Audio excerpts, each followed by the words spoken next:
So once again, thank you so very much, my brother, Brady Yemi, for having me on this panel, on this wonderful afternoon.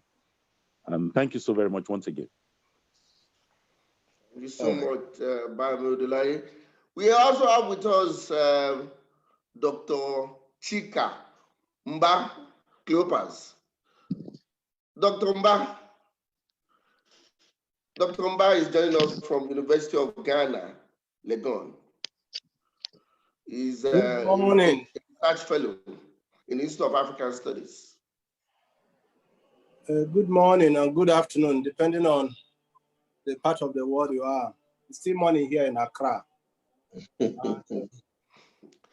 you. You're welcome. This is one of the very few benefits of SARS-CoV-2. Thank you. The fact that increasingly we are having these kinds of meetings virtually. Something we would have thought was impossible a few months ago. I was having this conversation very quickly with someone earlier yesterday. That it's just like when cell phone was introduced. Before that time, if I needed to see my brother to discuss whether he has money with him, and I'm in Ibadan, I have to travel to Cross River, 2 days journey to go. So that seemed, all those kinds of things now seem far-fetched. So maybe this is one positive thing from COVID. Thank you so much. Thank you so much.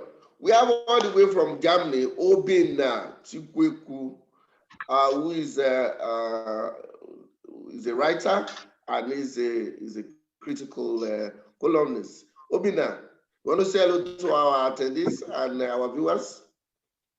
Thank you. I hope I'm audible enough because I got a bit cold here, I guess. Yes, it's a bit windy and so it's yeah, I'm Obinna, and I've been here in Germany. First of all, I was in Rome where I did my postgraduate studies before coming to Germany for my doctoral studies. So I specialize more in philosophy and ethics. Yeah, I already had one of us, the professors here, speak. So I'm delighted to be part of this discussion. I specialize mostly on philosophical issues, yeah, precisely from postmodern philosophy and also ancient philosophy.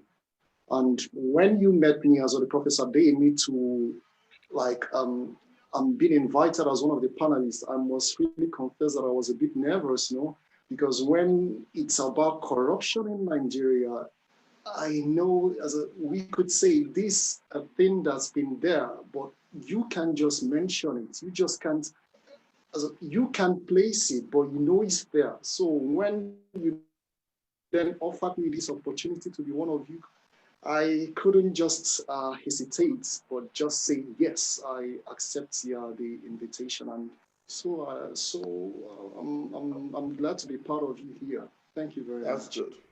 Thank you, sir. Thank you so much.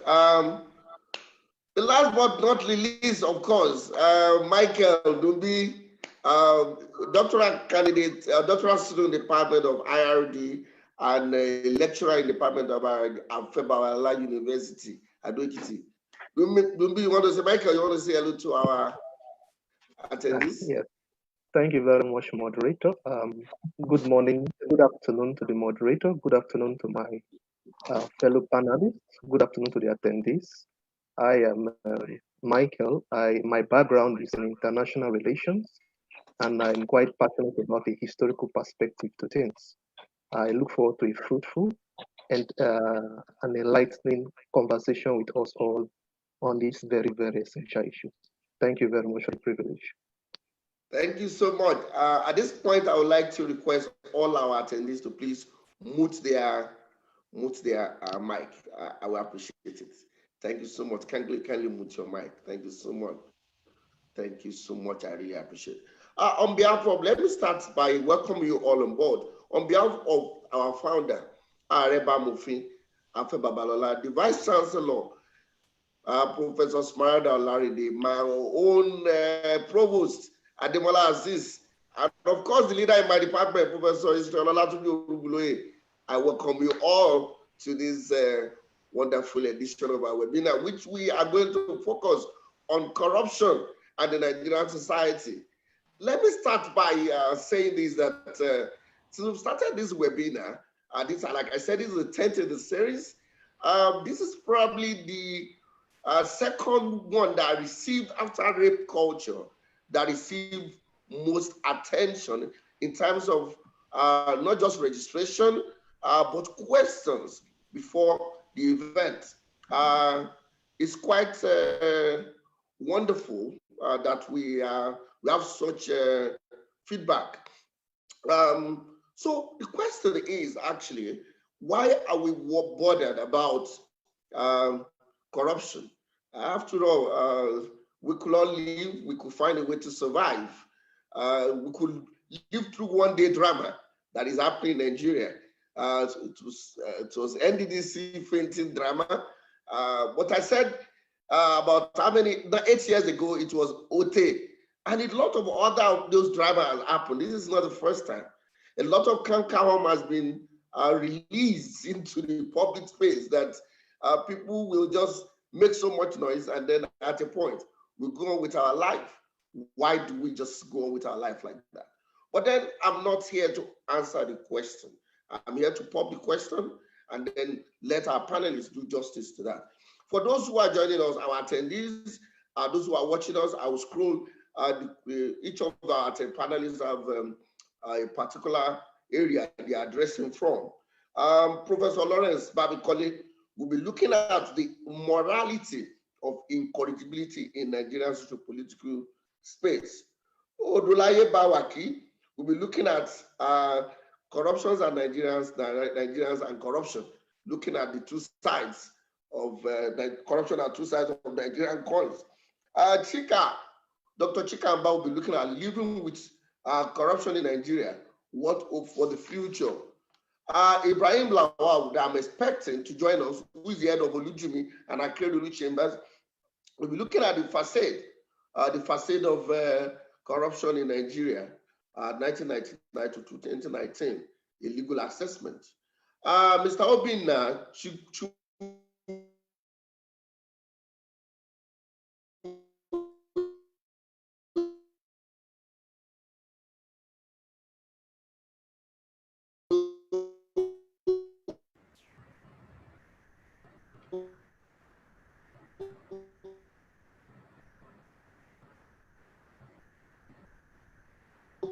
who is joining us from Germany, and Cultural Foundation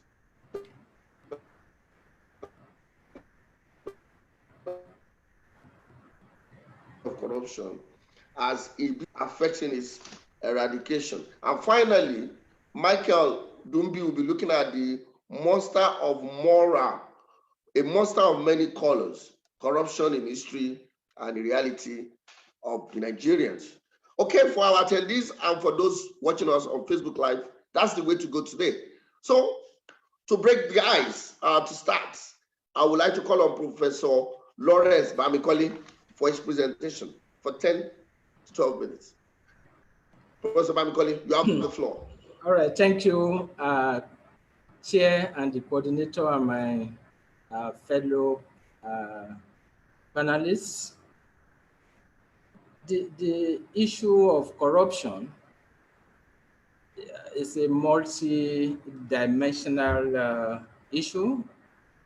It can be seen from different perspectives, and I'm very sure that all of us here that are the panelists, we can discuss the issue from the perspective of our particular disciplines.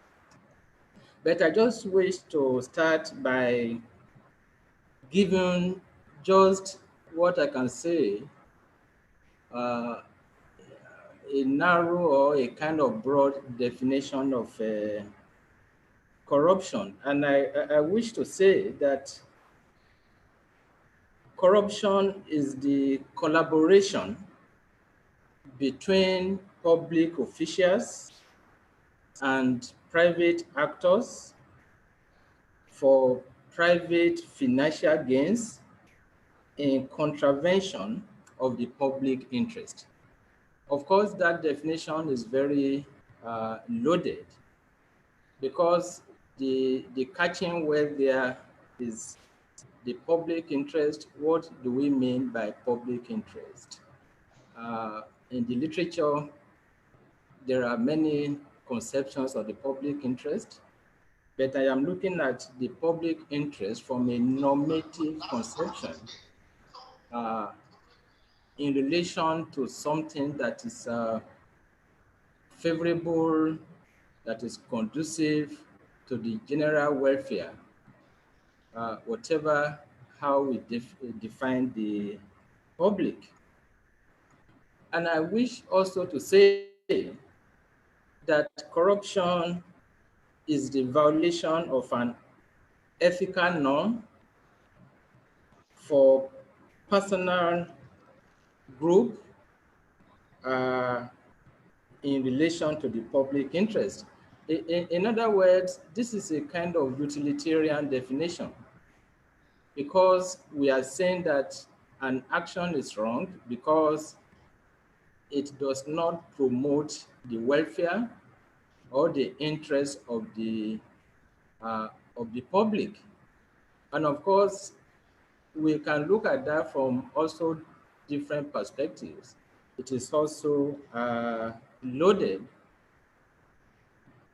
Now, corruption is a relational term in the sense that it is a form of exchange which is illegal and of course immoral between the corruptor and the corruptee. And again, the corruptor can be enlarged to mean whether it is an individual or agents of the state, or even the whole institutional framework of the political system. And the corruptee also can also be seen from this line. Now, you see, when we look at the literature on corruption, the name keeps on changing depending on the type of society in which we find ourselves. But the most current word for corruption now is kleptocracy. When we say kleptocracy, we are not defining corruption from an individual or agential point of view, but we are looking at regimes, the total structure of the society where political elites use the institutions of the state to garner personal wealth for themselves and their cronies. We have to acknowledge the fact that corruption has a cultural limitation in the sense that what is called corruption in one society might not be corruption in another society. I am not saying that corruption is not wrong, but the perspective from which each society sees corruption differs from one society to the other. And another point is that the way we see corruption may not only depend on this cultural relativist perspective, but it also depends on one's academic discipline. And I can say my colleagues that are fellow panelists that corruption can be defined in relation to a particular discipline in which we have found ourselves. For example, people, colleagues in economics might look at corruption in one or two ways. We can look at it in the manner in which public goods are sold for private gain. And secondly, we can look at it from the benefits to a corrupt agent of acting against the expectation of a principal that outweighs the cost. And so from the economics point of view, we look at cost benefits of the result of corruption. And for economists, I am not speaking for them, they look at the causes of corruption in a country from the point of view of economic and administrative structures. From the point of view of political scientists, corruption can be seen as an action or inaction that is rooted in a country's structures for attaining, maintaining, and regulating power. Prof, you are from sociology. These are from my readings. Sociologists see corruption as an issue of social relationships. Like I pointed out earlier, corruption is relational in the sense that as we have the corruptor, we also have the corruptee. And the interaction between individuals, groups within society can be in terms of legal connection, but more importantly, moral connection. Now, from the point of view of my discipline, as a philosopher, or as I can call myself a student of philosophy, we look at corruption from an ethical perspective. And I just want to say that it is this perspective that captures all other perspectives, because we see corruption as something that is illegal, something that is immoral, because it is a violation of certain ethical principles. Now, from my research, I look at this definition of corruption given by an author called Patrick Dobell. And this is where I'm connecting it with moral violation. And according to that definition, corruption is the moral incapacity of citizens to make reasonably disinterested commitment to actions, symbols, and institutions which benefit the substantive common welfare. In other words, corruption is about not making a moral commitment to certain institutions that bind people together. In this instance, the institution of the state. And corruption, like I said, is an ethical word. It suggests a kind of a movement from something that is good to bad, or is a debased kind of action, or it is also a perversion of certain ethical principles. These principles might be individual principles or public principles. So as we have individual morality, there's also public morality.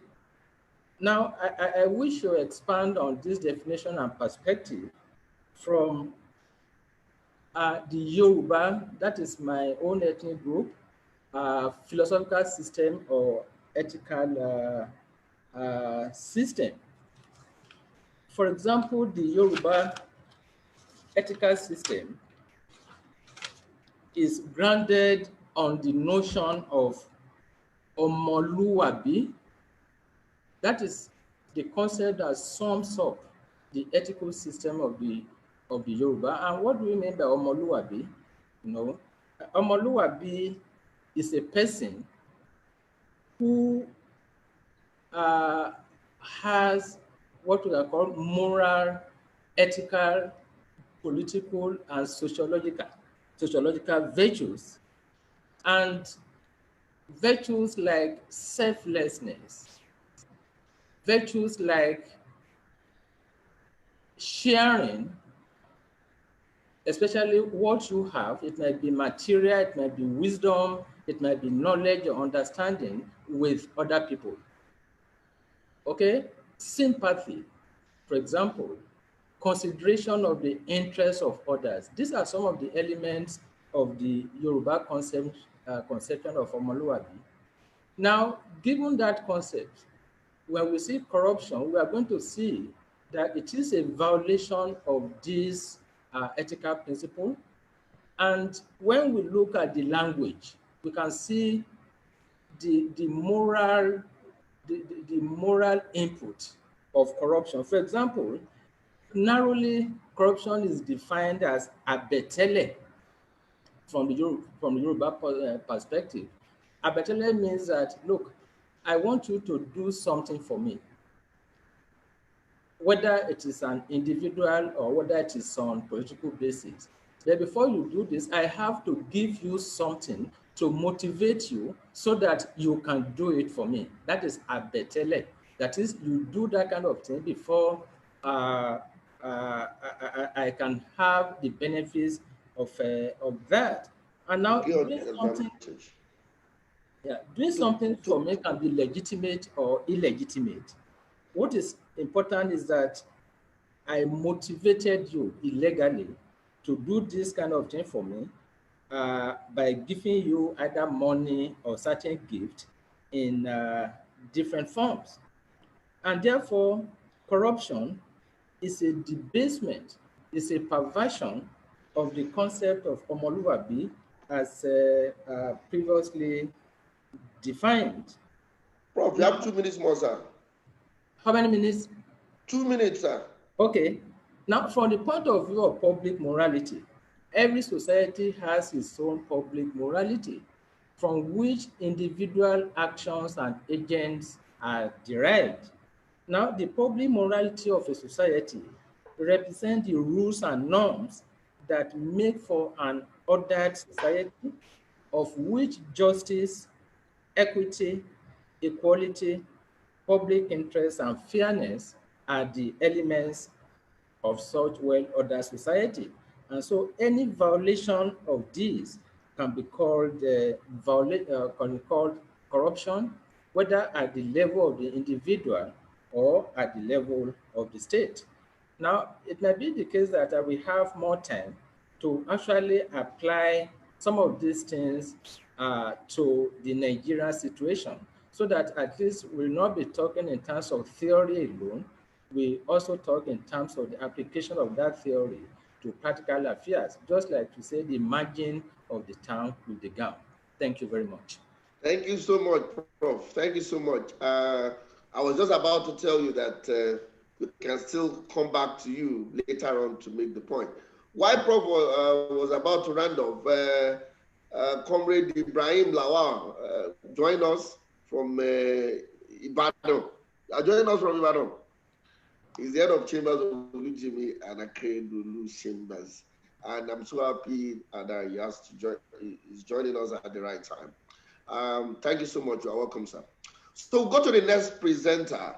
The next paper is by Odolaye Waki. Odolaye Aremu, you have the floor. Odolaye, you have the floor, Waki. Consider the network infinity. Infinity is having you today.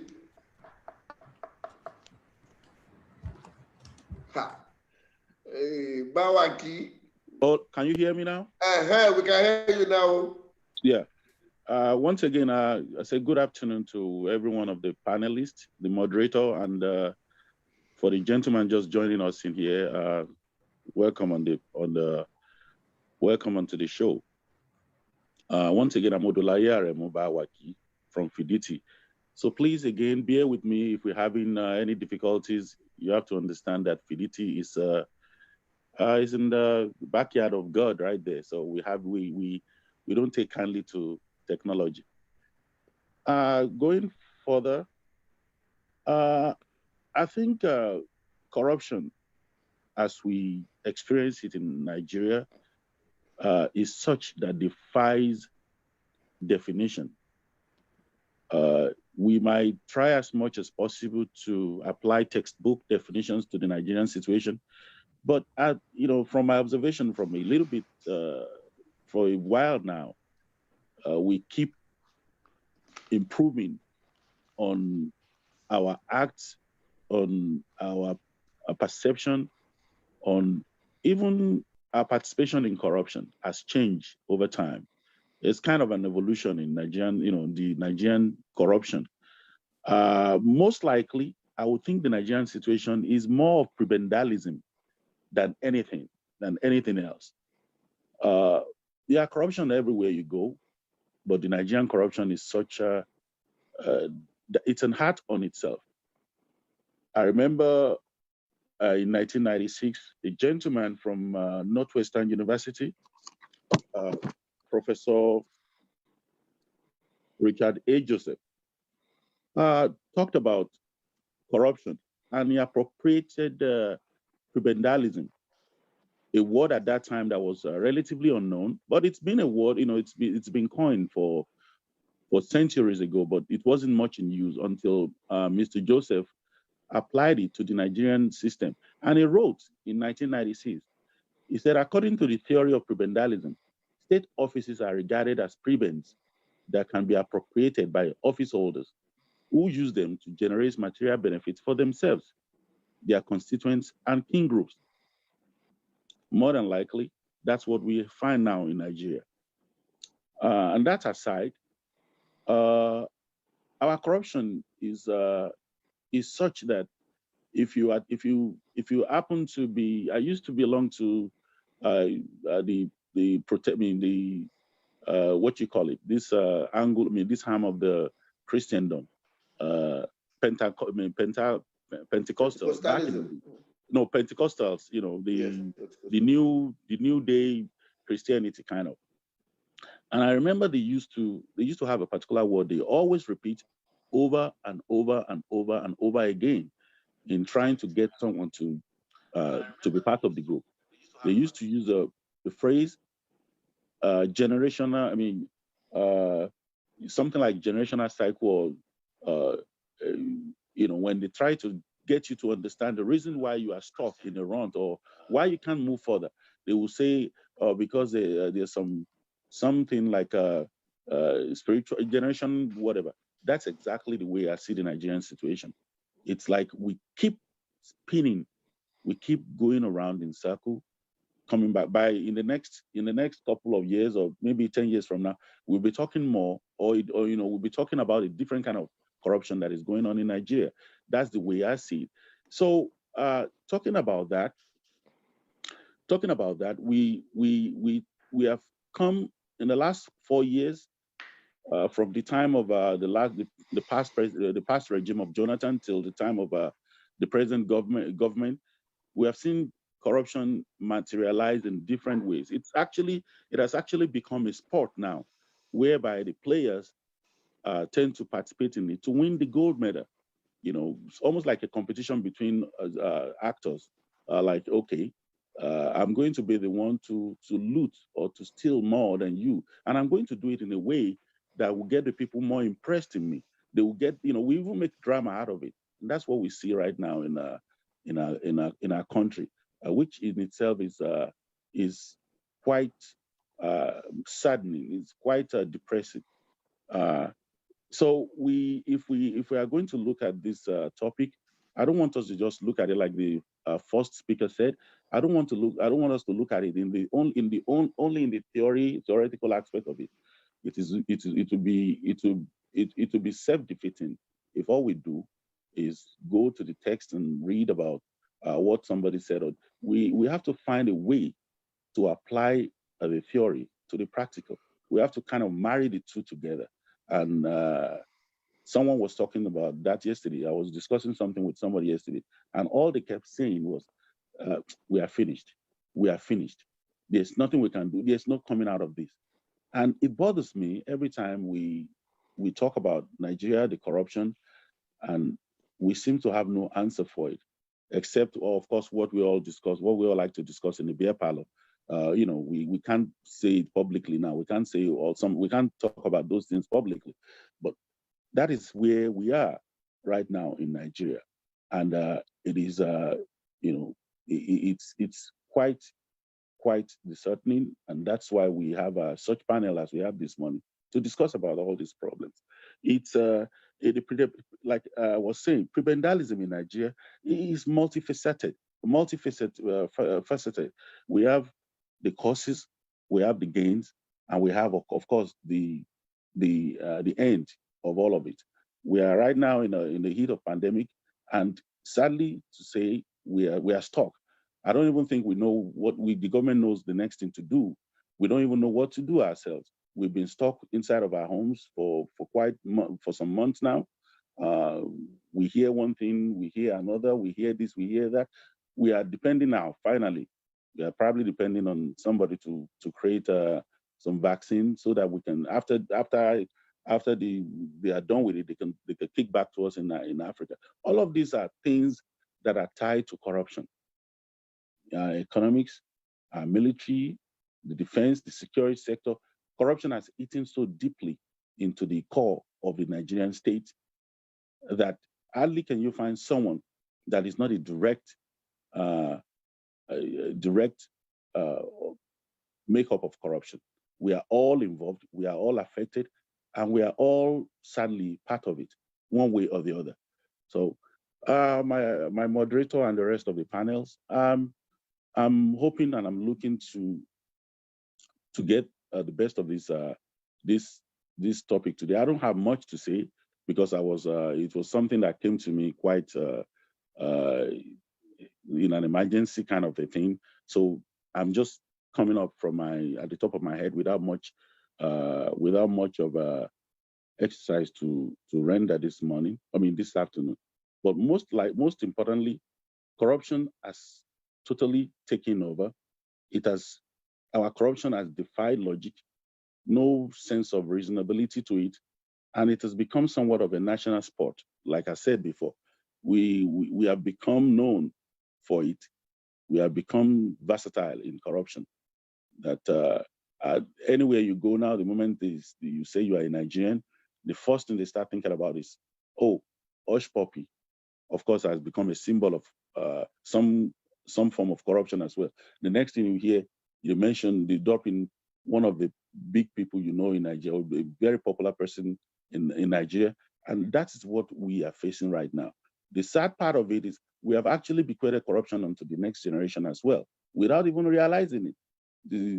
The gentleman that spoke before applied the Yoruba term, Omoluabi, the Omoluabi spirit, that we're all imbibed with as we were growing up.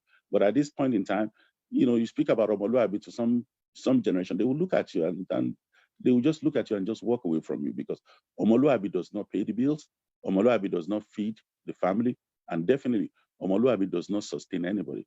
That is their belief of it. Our values have been shifted, our values have been switched at this point because of corruption, to the point that some of the things that we hold credence to are things in the past that we'll look at and know that is not important. But at this point in time, the most important thing for anyone at this point it's all about the Benjamins. It's all about money.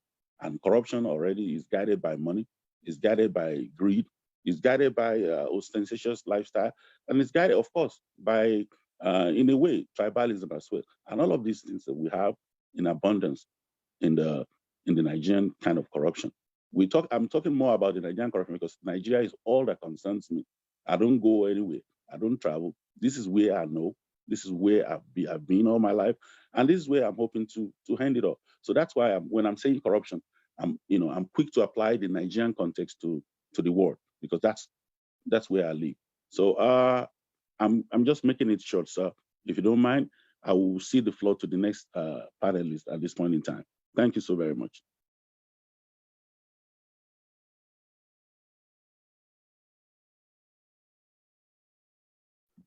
Thank you so much, Odolaye. We appreciate you really. Thanks for your brief but concise contribution. Before I go to the next presenter, Dr. Tayo, okay.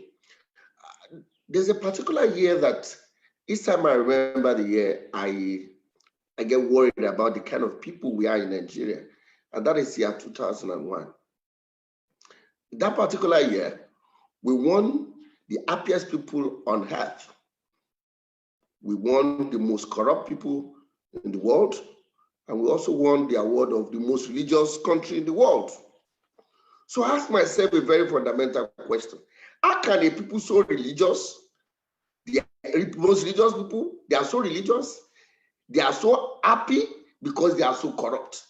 Dr. Tayoki, what do you think about that, and what do you think about corruption in our society?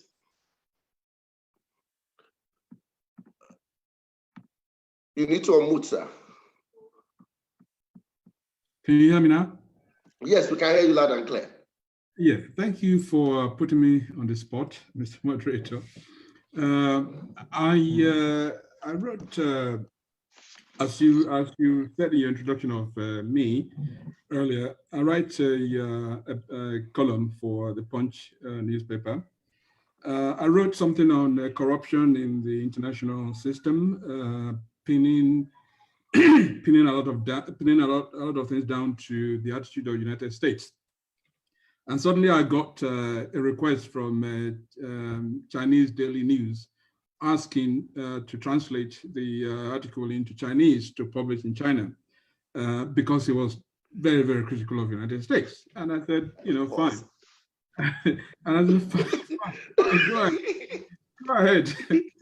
They not only translated into Chinese, they now sent a television crew to come and interview me, at my base at my university. And I said, I'm giving you this chance on the condition that when I write something highly critical of China, you will also translate and publish in Chinese. And they haven't done so. They haven't done so yet. They won't reply that. No, they're not going to do that. I often get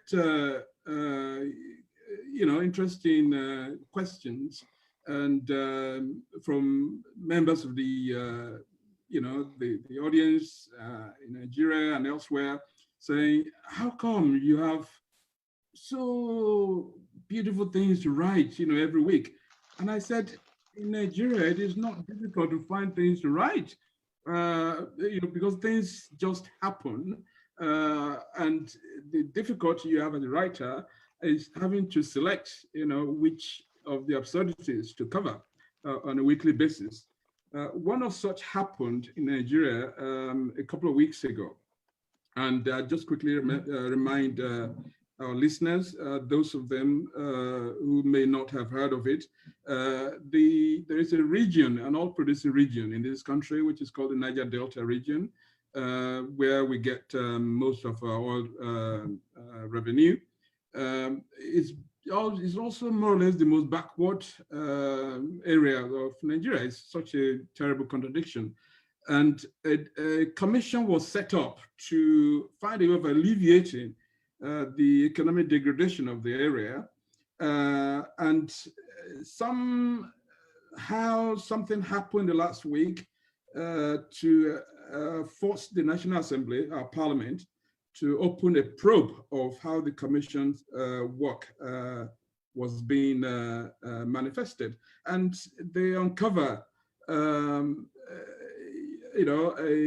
an account, a hole, 80 billion naira hole. 80 billion is roughly 206 million US dollars, which could not be accounted for, and which necessitated a National Assembly probe only last week. And everybody's been everybody's been up in arms about that.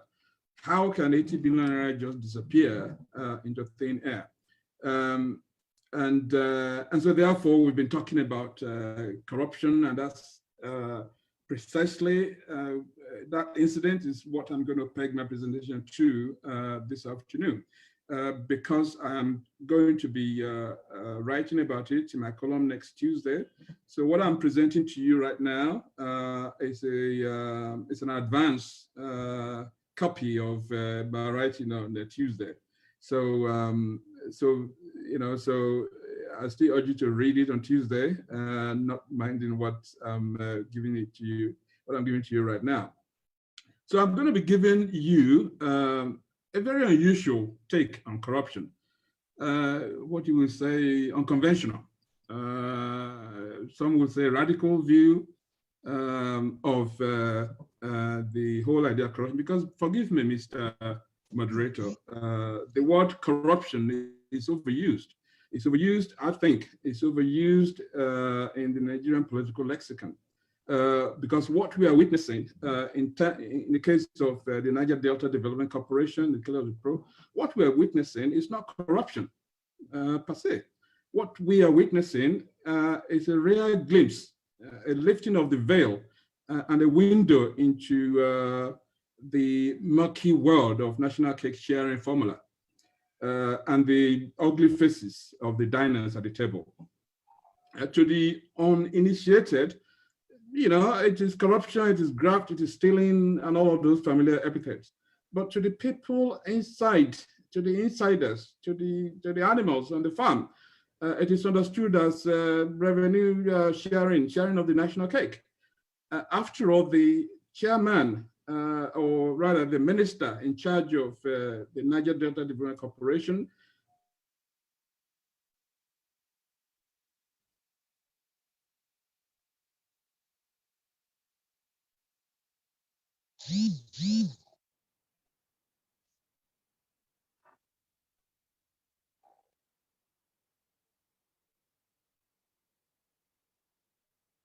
came out openly and said the members of the are themselves beneficiaries, probably, although he has seen it go. So the chairman or the acting managing director of the commission, as I'm sure you remember, had to be helped out of the chamber because he fainted when he was put under serious cross-examination. Who wouldn't have fainted? Even an angel of God answering those unanswerable questions would have probably, slumped, fainted, perhaps even worse. We see individuals finding themselves in jail in Nigeria from time to time for misappropriation of public funds. We hear about it on television and print media. But the question I'm asking is, has there been reward for not misappropriating public funds in this country? So I'm keen to know one individual who has ever been garlanded, who has ever been praised for having kept their hands clean whilst in government, because such people don't exist. They die quietly. They are dead heroes, more or less. So therefore, if you live in a society under a system where reward for honest living exists only in heaven, where then is the incentive not to misappropriate public funds? And furthermore, if you live in a country whose very existence and whose very legitimacy remains highly contested, like Nigeria, where is the incentive not to misappropriate its commonwealth? So let us unpack these two hypothetical questions by looking at how corruption is tied to the political economy of the state in Africa. So during the colonial struggle for independence across the continent, starting from the late 1930s to 40s and 50s, the state at the time was this giant leviathan suffocating the inhabitants of the territories under occupation. It was in fact a totalitarian state, which afforded the colonized little room to breathe, let alone exercise individual freedoms. In America, as we will recall, no taxation without representation was the revolutionary swan song of the struggle for independence in 1761. That was a rejection of the practice of paying taxes commandeered by the British Parliament, in which they had no representatives. So the struggle for independence in Africa was a spillover from the earlier struggle in the US. But in Africa, the state was seen as enemy number one in the eyes of the nationalists and the anti-colonial freedom fighters. It was the only bond of understanding between the disparate ethnic nationalities in Nigeria. Our national leaders and independent freedom fighters did not, at the times, see themselves as Igbos, Hausas, Efik, whatever. They just knew they had a common enemy, which was the colonial state. So the modestly educated as well as the highly educated national leaders did not directly take up arms, but they waged a prolonged war, a campaign of civil disobedience to the state. Since the state was the enemy number one, therefore, stealing from its covers was not only welcomed by the population at large, it was seen as a patriotic duty on the elite, so to do. Government property was seen as nobody's property. asset stripping of the state was rationalized as restorative justice by the nationalists. So weekend retreats into villages and provinces were usually accompanied by distribution of largesse, loot, if you like, to their clans. So the Robin Hood syndrome was developed there and then, and it took root, and it has been woven into the fabric of the state in Africa. So the colonial state fought back, often by throwing the nationalist leaders in jail for lengthy periods. It worked for the British as it slowed down the pace of the independence agitation in Nigeria, but it backfired because it took away the novelty of elite imprisonment from the people's consciousness. Political leaders going to jail was no longer a deterrent. It became a badge of honor, in fact. So you come out of prison, you rejoin the comrades and resume the war of attrition against the state. So the point I'm making, the thesis I'm putting down today is that this colonial structure of reference has remained with us till today. It is unspoken, it is unproclaimed, but it permeates our inner thoughts and our leaders' decision-making processes. Today, a politician comes out of jail and is immediately welcomed back on the red carpet by his people. As much as the late General Abacha stole and almost bled this country to death, he still has monuments in his honor, not only in his hometown of Kano, but more significantly in the nation's capital, Abuja. Our people, not just the elite, they still see and smell the colonial state all around them in reference to the Federal Republic of Nigeria. So it makes it easier to steal from it without batting an eyelid. So when you then add the toxic mix of ethnic resentment and state capture by particular groups of elites, it affirms and reaffirms the sense of alienation people feel from the state apparatus and the reluctance to protect its commonwealth. The state in contemporary Africa has carried on by making its presence felt more or less in the same manner as the hated colonial state. Militarization of civil life is all too glaring around us. Leadership hierarchy in many African politics is still largely dominated by people with ties to the security forces. The state is nominally independent, but it remains fragile and continues to struggle for legitimacy. It resorts to keeping order by coercion most of the times. Legislature would even resort to issuing threats of arrest against citizens in order to enforce compliance. Unlike the state in Western democracies, there is as yet no commitment to its survival amongst the citizens in Africa. This is hardly surprising, since the presence of the state is only ever felt when they are being coerced and when they are being bludgeoned into submission to its authority. So the building blocks of the welfare state, as it is in Europe and America, belongs in the realm of dreams for ordinary citizens in Africa.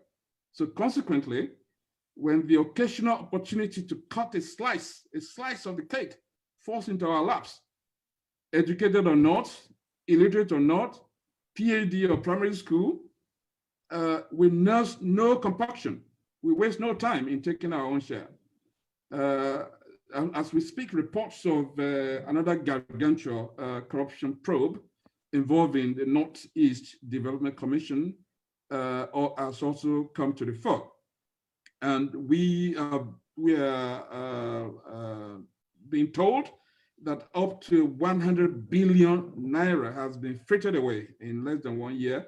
100 billion naira would be the equivalent of $258 million in 1 year alone. So what I would say,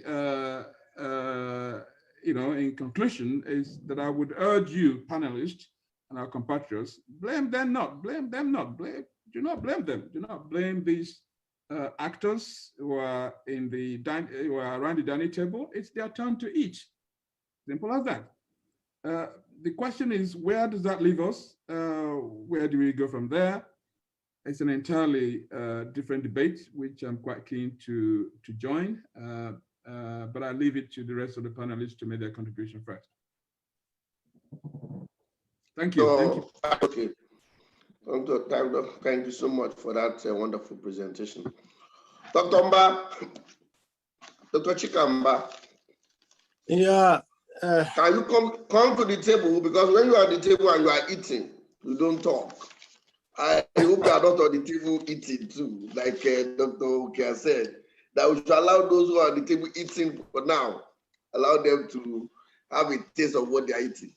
And you know, when you are eating, you don't talk. It's against the rule in Africa. Down the floor, please, you can talk. At least you can stop a while from now. You can stop eating and talk. Thank you, moderator. Thank you, panelists and other participants. Everyone is welcome.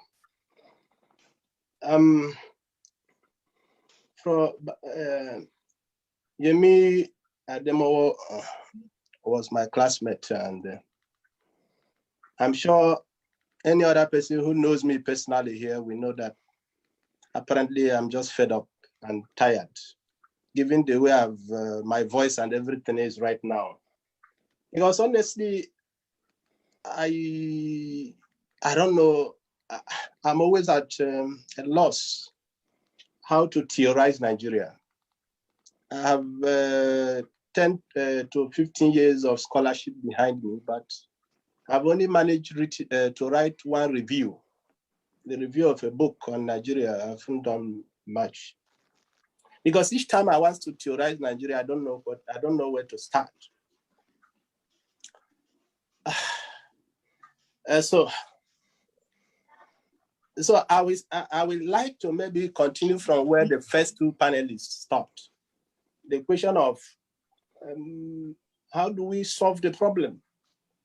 You know, and that's why I said living with corruption in Nigeria. What hope for the future? That's the title. You know, just before I started speaking, I just saw this message on my WhatsApp. I don't know whether people can say it, but those are school children. You can see, those are school children. They are going to school, but you see, they have to go through, which part of Nigeria is that? The Niger Delta. It's, the last speaker just was mentioning the Niger Delta and the criminality there. But this is life. So I am connected with very many different Nigerian organizations and groups. So sometimes the lodge of information, I can't follow it. But I'm probably, and perhaps unfortunately for me, one of the most abreast Nigerians in terms of what goes on and happens in Nigeria every minute of the day. And it's never pretty. So, yeah, living with corruption. So I know what corruption is all about. I am corruption. As a Nigerian, I live corruption. I breathe corruption. I eat corruption. No, I swim corruption. So there is no pretense about this. Forget about Omoluabi. I mean, with all due respect. And I'm going to, everything I say at the beginning, I try to strengthen my claims before I finish, even though I have just 5-10 minutes. So, because if you talk about Omoluabi, it will appear as if the elders who, who grew up with those, having imbibed those values, it will appear as if they're any better. It will appear as if they are doing it right. But we know that old man, that is in charge of Asurok, so that he's probably one of the most disastrous Nigerians on earth. And we know of a certain Baba in Jebode. We know. So, and these people are supposed to be the fangers of Omoluabi. So, Biko Ejo, Mabinu, let us leave that one first. It is not part of it. Because, like I said, as a Nigerian, I live corruption. I know what it's all about. I even know some of you. I know about all our corruption. So I'm not saying I'm attacking panelists, you see, but I'm trying to say that we are all living corruption in Nigeria. So let's not pretend about it. So, and another problem is that people discuss corruption as if in Nigeria, as if every other thing is right in Nigeria. and we just have to solve this one problem called corruption. But it's much more than that, you see. Reality is that other problems to do with religion, of course, I'm hand in glove with you in that all the time, ethnicity, and perhaps above all, poverty, have played even bigger roles than corruption to bring the average Nigeria into what I call the zone of bare humanity. I am following Hannah Arendt to the extent. So I am referring to the zone that the average Nigeria occupy right now as the zone of bare humanity, or what, if I follow Frantz Fanon, I'll call the zone of non-being. And this should be taken very seriously. Reality is that other problems, and then our politicians have simply weaponized these other factors, especially ethnicity and poverty against Nigerians, so that for Nigeria to recover from its current state and overcome, among other problems, the issue of corruption requires something I don't know if it is possible to achieve, given the current configuration of that entity called Nigeria. This is because Nigeria has now become synonymous with corruption. Other panelists have already said that. The same way the Google image for the word idiot is now Donald Trump. So if you get the extent. More than this unfortunate scenario is the loss of a sense of self-respect. That's the worst thing that has happened to Nigerians because of political corruption. A loss of a sense of self-respect, a sense of human dignity among many Nigerians. Nigerians need first to rediscover themselves, their very humanity, before they can counter the problem of corruption. So I'm going after solutions. We need to, first of all, Nigerians are too easily pleased. I mean, like, you know it now. A little thing, when the electricity comes for 10 hours, I mean, if the light goes there, they have tried. And that's why you have a NEPA. You see, this is a country where we have been reduced to occupy the zone of, I have been, I moved a bit around. Only in Nigeria, these things happen. You take everything from Nigerians and give us little, and then we celebrate. So we first need to rediscover ourselves, our very humanity. And this is what MKO Abiola, unfortunately of blessed memory, meant when he said that Nigeria, that's not to say that it's, because like I said, Nigeria lives corruption. Abiola lives corruption. You know, this was what, but then Abiola had said that Nigeria will become great one day. When the hewers of wood, I know that older people among us will remember this famous quote. When the hewers of wood, both conductors and water drawers, discover their purpose in life. For me, this means becoming aware of our human dignity. This, like I've said, have been completely taken away from us. For this is possible, for this to be possible, we need to have options. I mean, we need to at least overcome the challenge of bare necessities of life, so that we can begin to see ourselves as human beings again, because this is lost. So if you look at the faces of Nigerians, the way we talk, and that's why we always talk about God, pushing everything to God. If you live in Nigeria, you may not realize how we have become, how we have come to accept daily inhuman torture as a part of life. After a long period of time, many Nigerians are now so easy to satisfy. I've been saying that we are satisfied by morsels that the dogs of the rich or the other more prosperous societies can easily reject. Nigerians will take those morsels. So, hello? Yes, please go ahead, go ahead. Okay. So I'll tell you something from a personal experience. And this is to buttress the point I've been making that we live corruption. And to also point you to why I'm saying the kinds of things I'm saying, that we need to rediscover our humanity. I was on a mandatory National Youth Service in 2005 in a locality in Cross River State.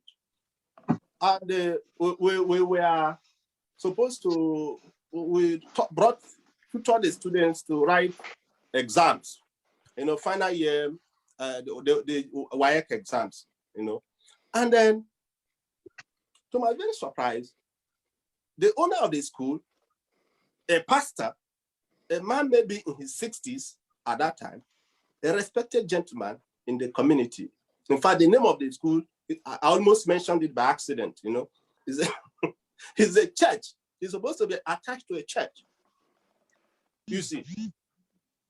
But when the exam started, we were all entreated to help the students write the exams, not to read, not to not the one that you write something and go and show. This one is to bribe the supervisors so that we can now collect the scripts from the students and go and write for them and return it there, and in exchange for a certain amount of money, which is again shared with the proprietor. This was Nigeria 2005. And those who decided not to pay were vilified, just very few. In fact, it got to a point where we had to be writing the answers on the board for people to copy. And some of them could still not copy. But, you know, but the man has to survive. This is Nigeria. And after that experience, and I tell you what, when I wanted to make noise, the first thing I realized was that my life was in danger. The youth corpers were all in danger because the host community, the elders, they have already agreed that this is the way to do it. So if you make any noise, you know, you are not going to leave that place alive. I was directly threatened. So I can tell you I participated in this process. And also because of the poverty that was, you know, biting me at that time as well. You know, in addition to the threat to my life, in addition that I could not see any other way out. This is Nigeria we are talking about. And this is about our future. That's why I'm talking about the future. So this type of students, when they grow up, so what are you going to teach those students about not anti-corruption or whatever? They don't understand because they are a process, they are products of corruption. Your children, our children are products of corruption. And this I witnessed firsthand. In fact, during that, one of the worst things that happened to me was that my secondary school teacher came there as one of the supervisors and saw me there and was happy to see me to exchange money, to do the usual business. So I'm going to round off. In all, what I'm saying is that we are living corruption in Nigeria today. We have been living it right from the time of Umaru Diko. You know, we started living corruption in Nigeria.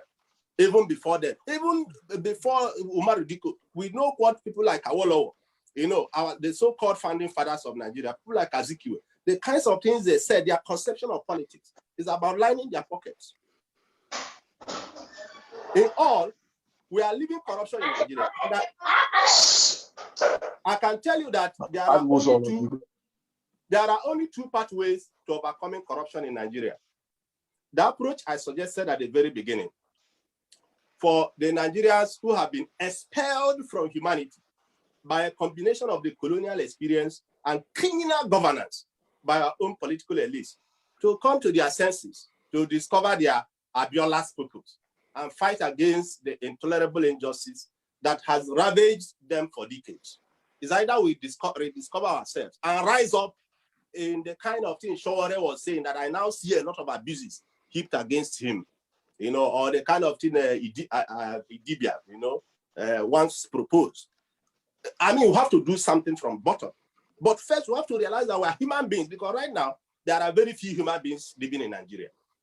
Even those who are supposed to be in the middle class. Because in fact, for you to survive in the middle class in Nigeria, you have to have strong tie to the people at the very top, to the politicians and the very humongously rich businessmen who are also connected to politics or who are criminals overseas.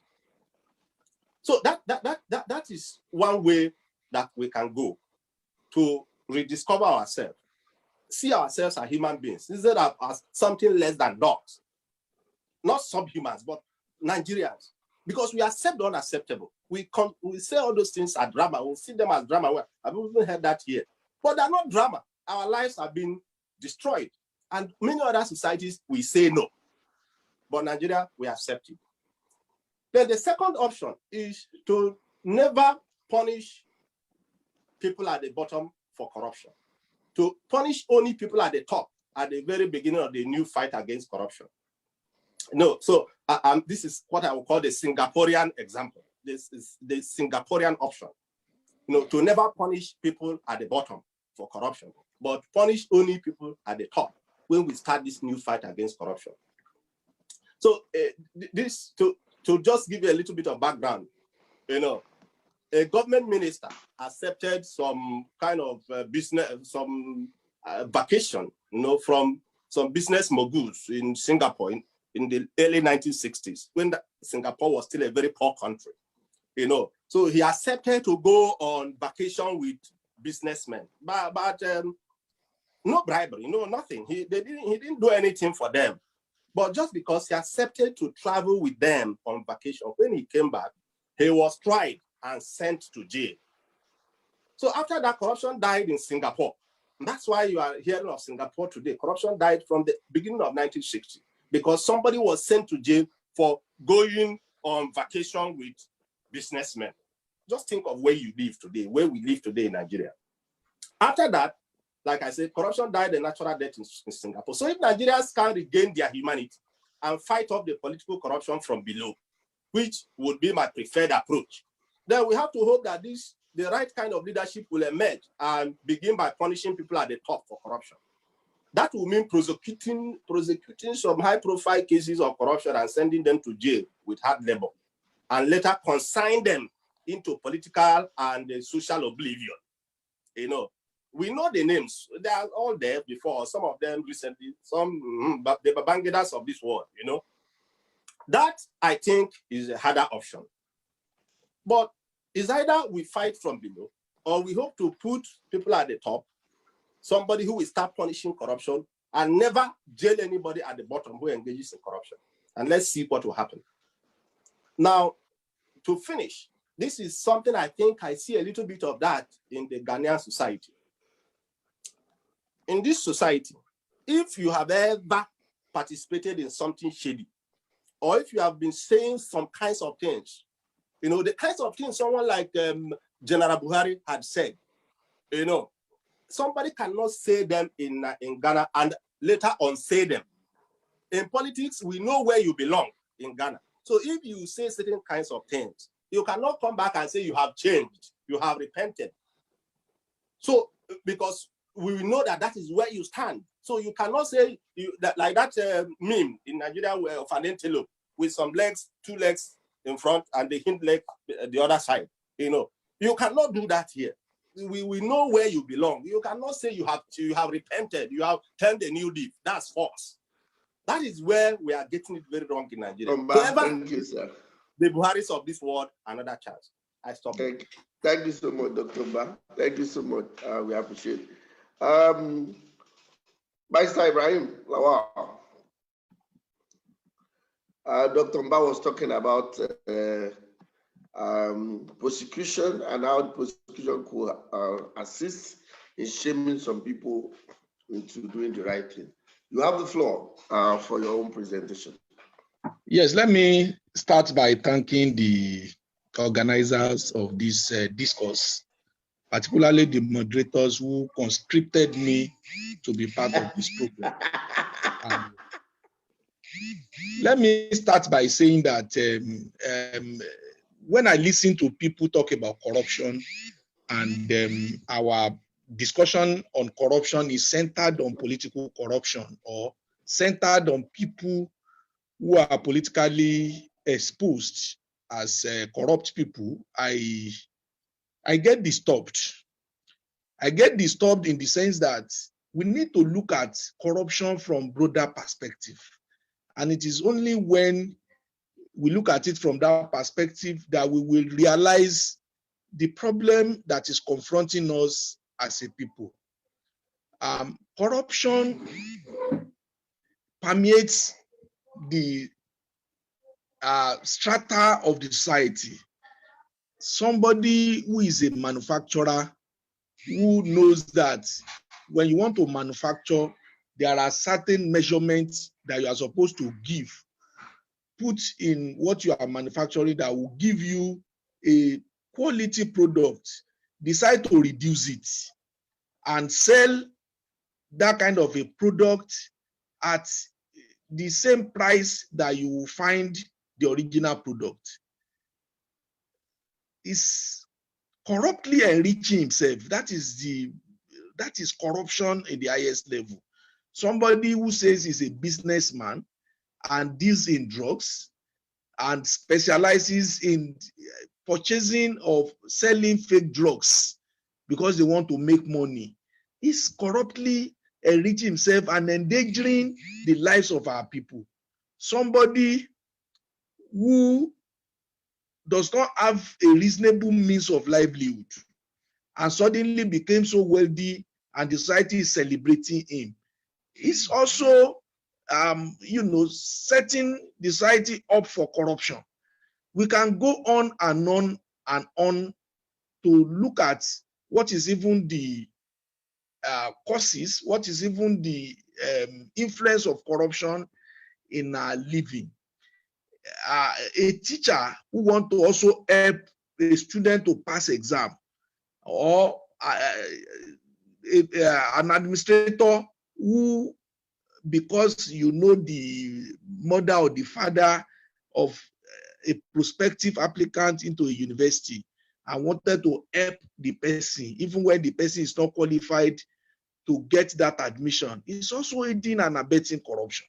So when you look at it from those, perspectives, you know that you hardly can exonerate anybody from this issue of corruption, either wittingly or unwittingly. And I want to say that the problem of corruption has never been, absence or shortage of law. Laws have always been promulgated, to curb or fight corruption, even from the days of the colonialists. We will have laws. Even our criminal code, our penal code is very clear as to the issue of whether forgery, whether misappropriation of funds, name it. We always have laws. But the problem with fighting corruption is those that will apply the law, particularly those institutions that are saddled with the responsibility of investigating those infractions. Don't let us deceive ourselves. If you report any corrupt practices in the police, let us even leave police, let us even go to EFCC. As serious-minded they appear to be, I can assure you that if you have your money, you have enough money to build your way, there are still some who will not, be prosecuted. And when they prosecute, you have your money. They can also, they can jeopardize the process in such a way that even when you now go to court, they don't have a foolproof evidence. They would have, in one way or the other, they would have done one or two things to compromise, the investigation. And that is why when they go to court, you see some people, still winning in court, despite the fact that they said they have investigated and stuff like that. There is no zeal. I mean zeal on the part of the handlers. The authorities are not so much interested in fighting corruption. We as a people are not so much interested in fighting corruption. When you look at most of arguments or fights, even amongst politicians, amongst our people, when you ask them, what is the issue? You will be hearing, there is no money. Apologies to non-Yoruba people around here. We are not eating. It might not be that the person is not performing or is not working, but it's not settling voice. It's not bringing money out. So you look at it that even Nigerians, as far as I am concerned, we don't even know what we want. And structures are, established, for settlement, not necessarily for development. When government creates agencies, it will be manned by people. They are not going to import people from outside the country to come and man it.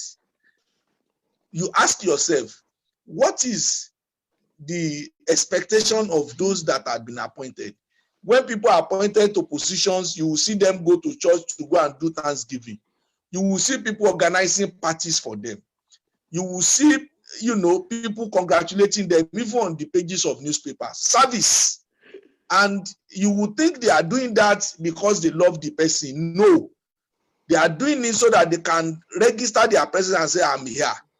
When you see people awarded a contract and they celebrate that they win contracts, then you will know that it is not, because if you are given a job to do, why must you celebrate that you are given a job to do? Not even completion.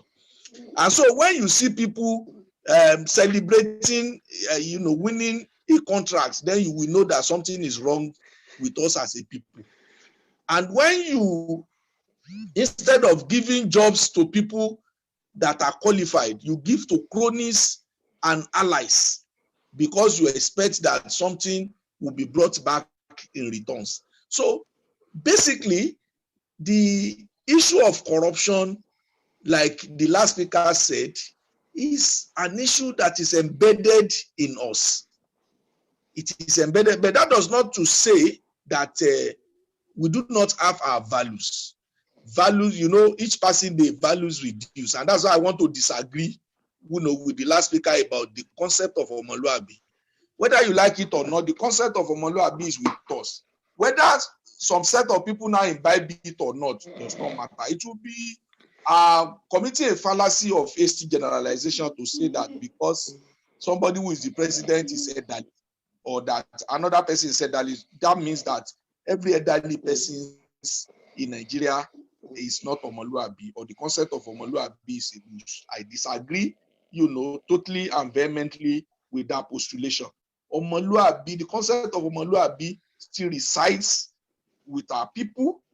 We still know when I was growing up in Ile-Ife, I know that when people comes around and you display unnecessary words without, the accompanied reasons or basis for that words, we will be warned not to go to that person's place. We are warned. There is nothing that person will give to us that we will take. Those are the things we are brought up with. And I know that there is a particular festival in Ile-Ife. They call it AD. It is during that period that they will go and put debts in the house of somebody that is corrupt or a thief. They call it Epakodileole. We know all those things. But the way our society is structured now, we don't live a communal life any longer. Our children does not even understand our language, not to talk of our culture, has greatly impacted or affected the way we see ourselves and the way we relate. We are no longer our brother's keeper. And that is why it is easy, convenient for somebody who is put in charge of development of an area to siphon the money meant for development in those areas. And that is why you will hear, an unfortunate revelations from NDDC and some other agencies of government that are supposed, to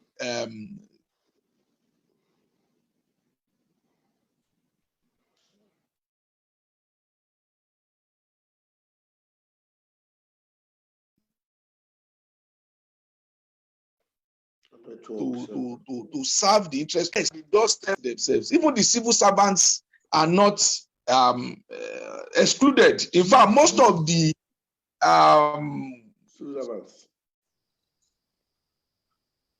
corruption are led by civil servants.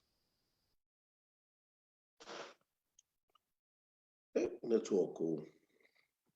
They are facilitated by during Abiola Jimobi's era in Oyo State. There was a time they wanted to give compensation to flood victims, rain disaster, whatever, and they wrote some names, and the government approved it. Who are those that will collect the name? The civil servants. The government, they present it to the government approves the one that will implement. One of the women who resides in the area I was living before sells oil and what have you. My wife used to take our children from that place when the bus dropped, the school bus.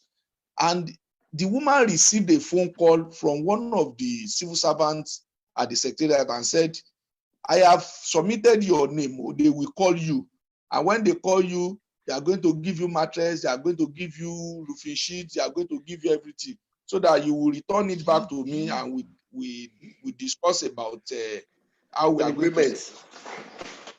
Then you now ask yourself, to governments, they have released money for certain projects, which is supposed to be handled by civil servants. But on their own, they have injected names. In fact, you will be shocked that majority of those that will be the beneficiary might not be the affected people.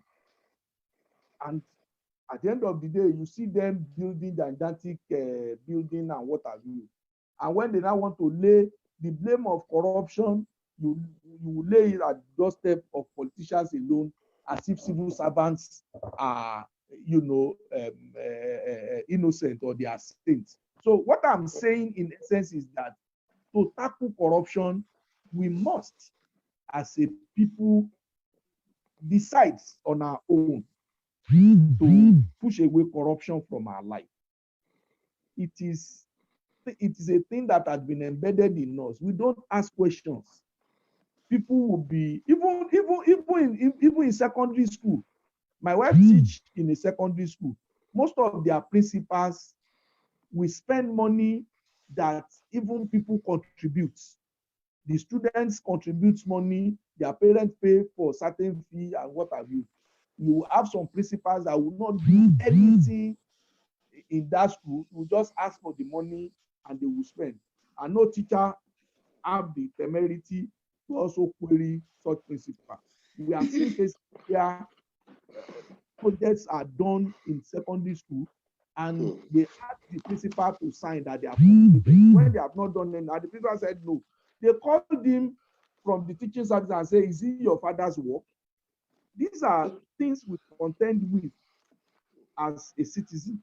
So when we come out and begin to lambast a Buhari alone or Shimbajo or the governors, and we don't look inward and also blame ourselves for contributing to such a malaise. Because if something is supposed to be done in our area and it's not done and we are not talking, then we have contributed.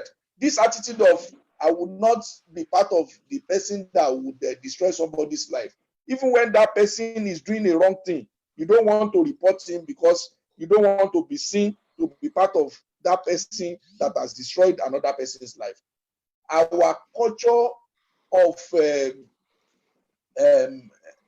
tolerating what is bad is also increasing the propensity to be corrupt in Nigeria. Our culture of not rewarding, honesty is also contributing to, if you are too honest and you are posted into a particular place and people find out that you are too honest, too rigid, they report you and they will transfer you to where you will not even see anything again. That is the kind of culture that we now have in Nigeria. So we need to, interrogate those things and know what is actually wrong with us as a people? Why not exonerating the government? I won't, but the truth of the matter is that the followers themselves have a long way to go. If you shout and say this thing is not bad, they will tell you it is because you have not benefited. And when you don't talk, they say you are eating, like the moderator said. On the table. So those are the issues that we need to interrogate. And my own take about all these things is that we must, as a matter of duty and conscience, to begin to demand accountability, even from our own household. We must, inculcate that culture of accountability towards ensuring that we return ourselves back to that era of probity. I'm also of the view that the way our legal system is structured, particularly those who are saddled with the responsibility of maintaining law and order, we must have a second look at it. One, majority are peopled, all those places are peopled by unprofessional characters. The way we handle things is the unprofessional way that it gives accused room, to wriggle out of whatever allegations that we have placed before them. So we need to change our system, and more importantly, commitment to fight corruption. We need to love our country. We need to love it. If you don't love it, anything goes. We might not be interested in the outcome. But when we have genuine love for our country, we have genuine love for our community, we'll get interested in what goes on, and we'll be able to expose inequities regardless of whose ox is God. I thank you very much. Thank you, sir, Barrister. Okay, they say we should not call you people barrister again. Barrister at law, not as a designation. Yes, not as a title. So, thanks so much for that wonderful contribution, Mr. Ibrahim Lawal Esquire. It seems the direction of the discussion today is giving us different look at corruption from different perspectives, which is exactly the essence of this. Barrister Ibrahim just cautioned we shift away, not just, of course, I know like I said, Dr. Chika was at the table as a diner, just like Dr. Olatoye has suggested. But then Ibrahim Lawal Esquire insisted that we must shift the gaze away from those even on the table to look at ourselves holistically. Corruption in all places, corruption everywhere. It's very important we look at it that way. I quite agree with him. But that is my own perspective. Those are the submissions of those who have made their presentation. Let's go to Obinna. Obinna Chinweokwu, you have the floor. What is your own position on this? Yeah, thank you very much. I got my surname right this time. Yeah, I would say first of all that I disagree with the first presenter, because he tried to associate corruption with the financial gains. When we go back to the genesis of the word corruption, I think it doesn't have anything to do with, let me say, money as a financial gains. The word corruption is Latinized, or let me say just like it means a breakage, a rupture, like it entails a hole, then there is a rupture. That is why we call corrompere, as a corrotta, that's Italian. It means there's a breakage of a flow. The word also from bankruptcy, like bankrupture, it comes from there, as the seamless flow of cash.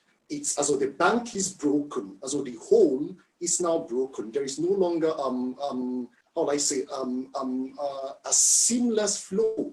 So there's a rupture somewhere. So corruption in this sense means that there is a rupture from what should have been a whole. Then when we talk about the issue of Nigeria, we already see from the 1914s, when in the heydays of colonialism, we talk about amalgamation of Nigeria, so the amalgamation, northern and southern protectorates. You see already with the term amalgamation that it doesn't really strike the core of what unity should be. For instance, every October 3 here in Germany, we celebrate this Einheit, also Deutsche Einheit. That's the fall of the Berlin Wall, as when the East and the West Germany became united once more.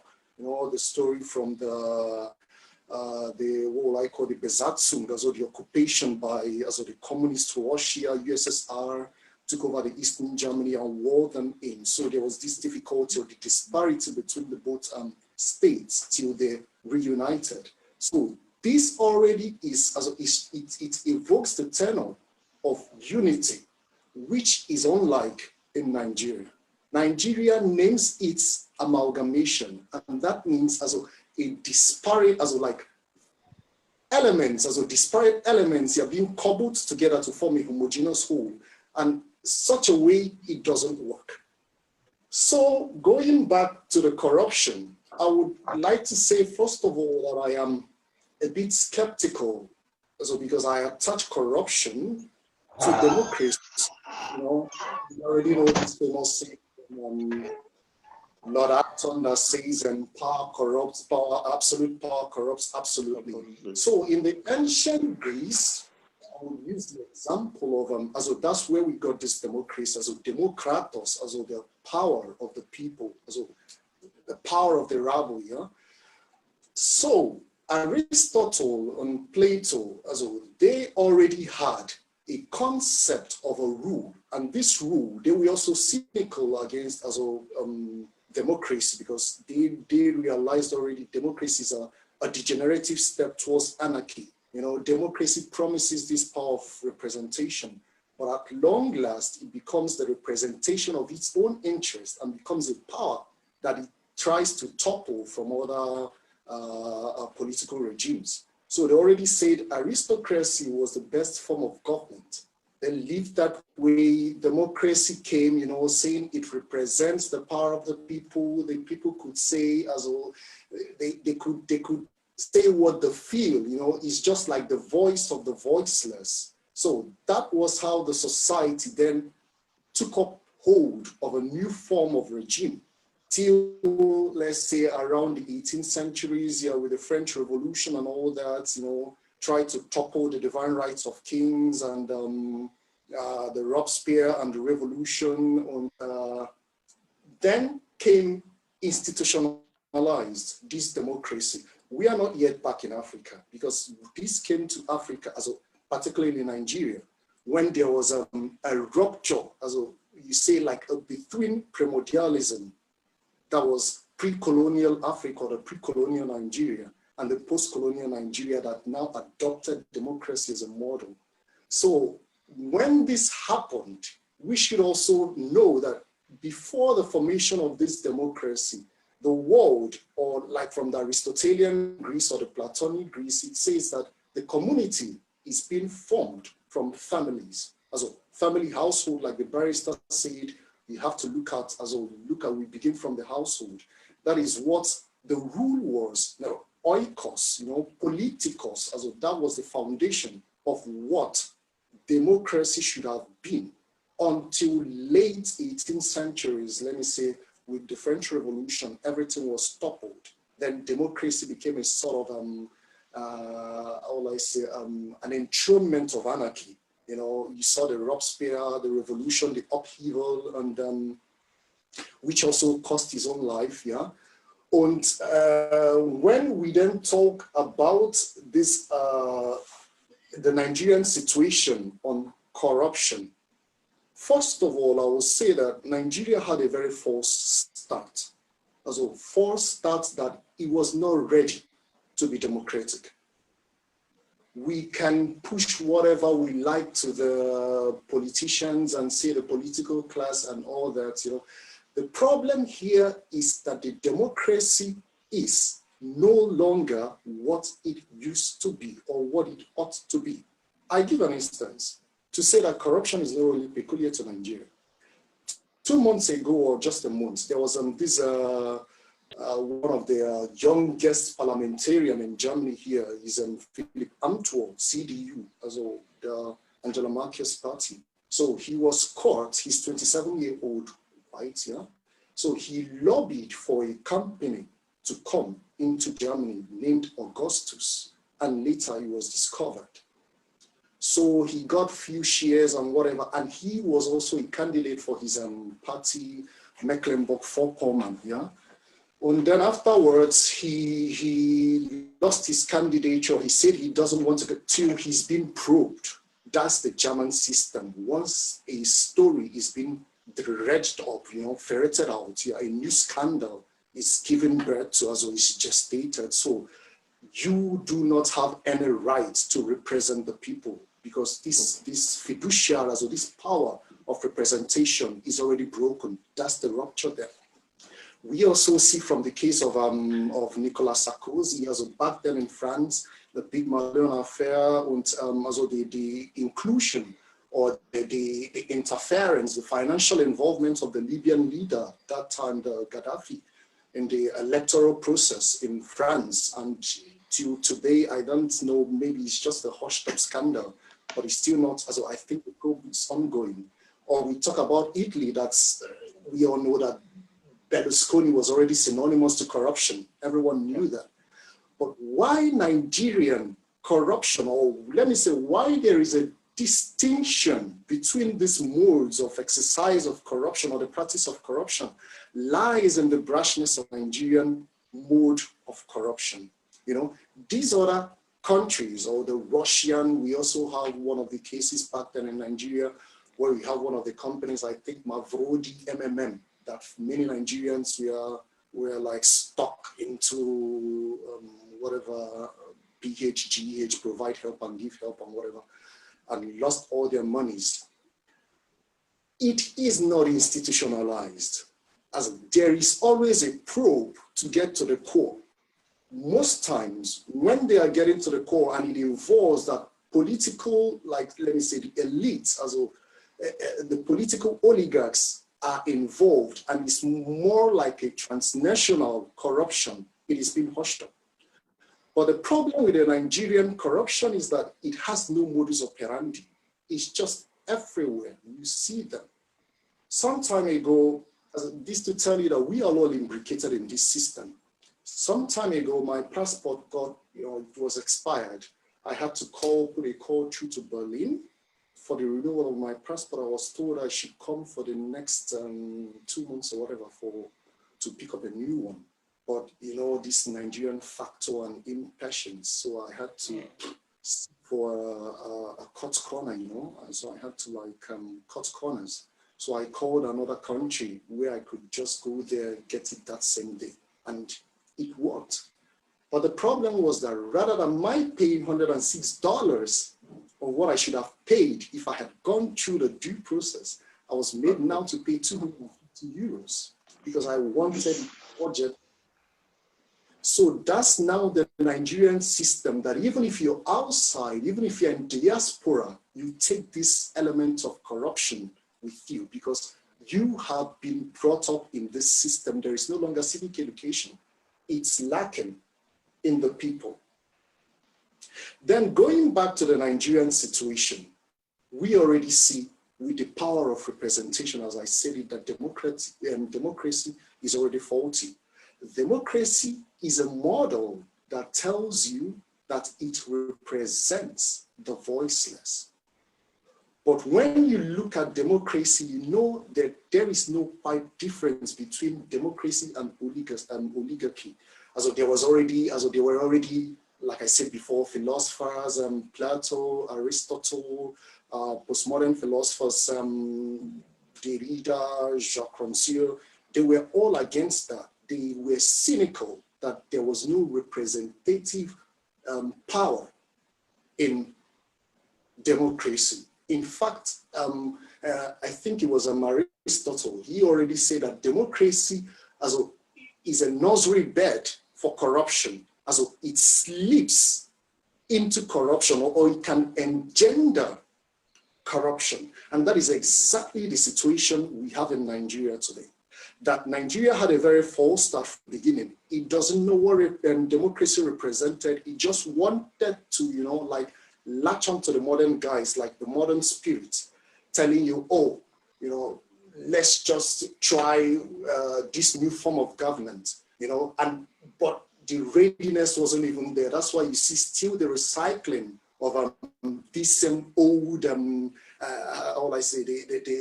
gerontocrats, these military men. They just put out their military uniforms, put on their abada, and they are now Democrats, So there is no atom of understanding. There's no ounce of understanding what democracy should have represented, that it was, or it ought to be, the power to represent, not even a power, as a representative formula. And this was where the problem, or where the crux of the problem lies, that democracy, rather than being a power or a representative power, becomes a modus operandi, or a modus as the way to enthrone or to opportunize the same power that it tries to topple from other regimes. We now give the instance, let me say, there was a story, I think was one of the Catholic priests back then. He told a story about a child he wanted to help. He saw this child on the street. He had wounds, lesions all over the body. So he then asked him what happened. I think it was a case of an accident or whatever. So he took him to the hospital. The wounds were dressed, he healed and all that. The next week, he saw him back there begging. He asked him, what was the problem? Why are the wounds still fresh? He told the story that my mother used a broomstick to scratch open my wounds. For what reason? Because if we don't, we not go chop. You understand? So this is now that the power of representation in politics. We saw that with the Ogoni 9. Now is the probe of NDDC. We saw that with the probe of Ogoni 9. The movement of the salvation of Ogoni people, Ken Saro-Wiwa, and how they were all murdered. People saw, the misery, the terrible conditions they were being subjected to, though they were the financial backbone of the whole country. Then ministry created, or maybe I would say, or Mopadek or whatever, from what Babangida called it back then NDDC ministry came. Yeah, Sopadek, yeah. The NDDC ministry then came, and it was to be a representation of the marginalized peoples. But what do we see today? What happened just this week? It was a farcical display you would even see that's the probe we or whatever we call probe was never, it's not even called probe in the real sense of the word. When you look at probes, like you see from the CNN, when the likes of Mark Zuckerberg, is being probed here for giving out the confidential information to all these markets where that sends you adverts and all that. You could even see the trepidation in him. But we saw what happened. Those ones were not like, they knew that there is no punishment. We were not even done with that when we saw the next day that of what's he called? The former governor of Anambra. Aikuirawo State. No, I mean the next one, the former governor of Anambra State. They are Faleke and yes, that was a probe. But when you see that, you ask yourself, was that really a probe, or just like they were doing a sham display of or what would I say, as in like comparison of age. I be your senior, I be Moshin, you be V, I be VI, you be Moshin, and all that. These were things that ought to be serious, but there is no seriousness there, because they already knew that they represent the part of the caucus that cannot be punished. They cannot be held responsible for their actions. Even if there is a probe or whatever, they are being found guilty or whatever. After 6 months, they're out. They could recycle themselves back into the Senate House. This is where the problem is. I don't know whether to say that the problem is like Chinweokwu said then, back then, I think he wrote that in 1983. You have 2 minutes more, sir. The trouble with Nigeria. He said it. He said the trouble with Nigeria is because the politicians are not what they should be, and the Nigerians can be that. The politicians are there. They are like the authority without responsibility, and the Nigerians are like the responsibility without authority, but they can't work together. That's why they then have to clash. My solutions, because there's no way you have to be diagnosing this problem without talking about solution. My solution to this is, first of all these probes and whatever, the government should be debureaucratized. They should learn, or as in like, to become a model to the citizens, like try to make things as well be transparent, you know, stop all whatever lopsided nepotism, you know, like, when you see with this present administration, you need not to be told that everything has gone wrong. You see it, you're not even done with one, another comes to you. That's from the top down. You have 1 minute more, sir. Then from us, okay, thank you very much. Okay, from us, I think that from us, our problem we should reinstitute or revalorize this, our civic education. You know, there's what we call in Germany, preußische Tugenden. You see a German, he tells you efficiency, cleanliness, Aufrichtigkeit, whatever. You understand, as a Bescheidenheit, moderation. You know, these are what he's been inculcated, but he lacks in Nigeria. These things are no longer, it's now like the survival of the fittest. When we revalorize our situation, then I think as it's a mutual condition. You know, when we revalorize the top down and the down top, I think we could make democracy work in our country. Thank you very much. Thank you very much, sir. Thank you. Dr. Sunday, you are with us and you have been following the discussion so far. You have the floor. You need to unmute, yes. All right, yeah. Yes, thank you. Sorry, Yes, well, I think I have deeply enjoyed myself with the different perspectives that people have brought up in this discussion. Like I always say, we cannot actually exhaust the different dimensions and understanding of corruption as a concept in Nigeria. My intention is to look at the sociological and cultural foundations, or if you like, socio-cultural foundations of corruption in Nigeria as an inhibition to its successful fight. There has been different attempts at fighting corruption in Nigeria from far long in history. You will recall that there was the Coca panel of inquiry in the, I think 1954. A panel tried Azikiwe and found him guilty, and there is African International Bank or whatever, IIB, for mismanagement of fund, and Awo too was tried. So it has always been, from history, you see that people have been tried for corruption for a long time. So it's not a new thing. And just like, I think it's Dr. OK that really abstracted this very competently when he said that there is this mismatch between the concept of the nationhood and those who are supposed to be the nationals. So the Nigerian people have not come to understand Nigeria as a nation of theirs. It's just one big behemoth that people are fighting, or they are eating back at by taking a piece of their own cake wherever it affects it affords itself. For instance, there was this very popular joke that was running throughout the week, where somebody said the problem of Nigeria is that people are queuing to steal from Nigeria are more than people are currently stealing. So it's a case of people are patiently waiting for their own turn. And until we address that foundational issue, we are likely to just be, maybe just getting ourselves excited that we are talking about it. For instance, I believe that corruption has been intractable because its foundation have not been properly dissected.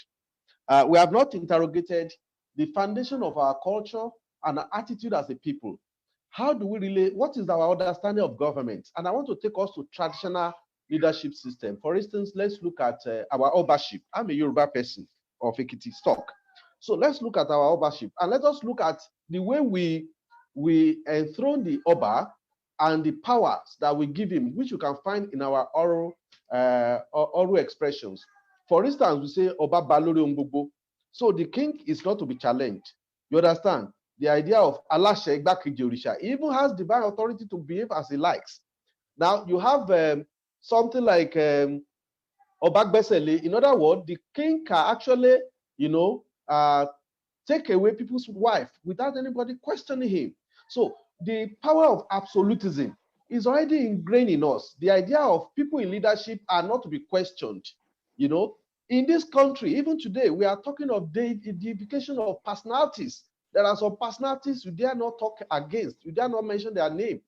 People will, the way the whole nation will be moved against you, or their supporters will be moved against you, you will think you have offended a God. Because they have come to a point where they think people dare not touch these people. They are beyond reproach. They are beyond questioning. And that is where the problem is. Now, let's look at how we look at corruption generally. You will see that when somebody is given an appointment or is elected or is given any duty in public service, how do the ordinary person in the street, how does he see him? The ordinary person sees anybody in position of authority as more or less like a principal who has been sent away to go and look for and to go and get their own share of the cake to them. So our politics is essentially about people who are looking at those who have been sent out to go and steal on their behalf, what Dr. Oke called Robin Hood syndrome.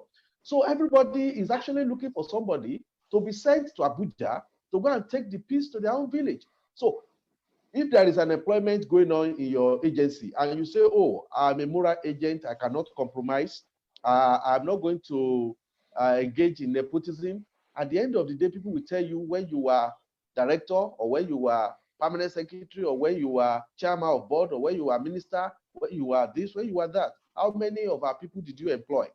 And you begin to wonder whether the job of a director general in a place is to employ people. People are not going to judge you by the performance that you have actually, exhibited while you are in office. Nobody is going to tell you, oh, while he was in office, he made this, he made that. They are going to subject you to how many church members have you helped? How many of your brothers are now living abroad? Because you are an ambassador, how many people have you facilitated their traveling out of Nigeria? So this prebender attitude to what leadership is about, it's also a problem. Then let us look at some of the things we say. The Yoruba will say, now, it could look benign, but I can tell you, these are things that people in authority are meant to believe. Okay, if I'm a minister of education, there is a university to be cited, I ensure it goes to my town. Now, people see at local level, people see you as a big hero, somebody who has done what is expected of you. But we are talking of nepotism and favoritism here.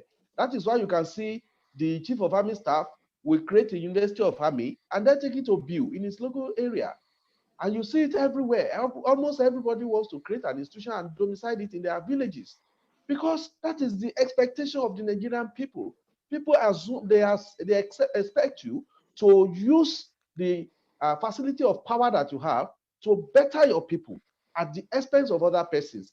If you don't do that, the people you think you serve, the kind of people you think you are being fair to by taking the university that should go to Kano and not bringing it to Ekiti, the kind of people will not see you as doing anything extraordinary. But back at home, you become a leper. You become somebody they call a persona non grata, because they think, oh, what you should have brought home, you have taken it to Kano.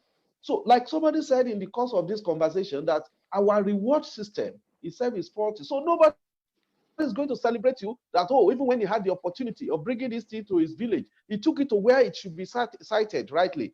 So assuming there's going to be compensation for that kind of decision, then the nation would have learned a lesson from it. But at the end of the day, you will see that right there where you take this thing to, nobody praises you for doing the right thing. And back at home, you become a persona non grata. So these are the foundational issues. Our sociology about power, our understanding about power. You get a government job, a well-paying job. You go do Thanksgiving in the church, and everybody begins to send their invitation cards. I mean, they begin to give you their company profile. They submit CV, curriculum vitae to you.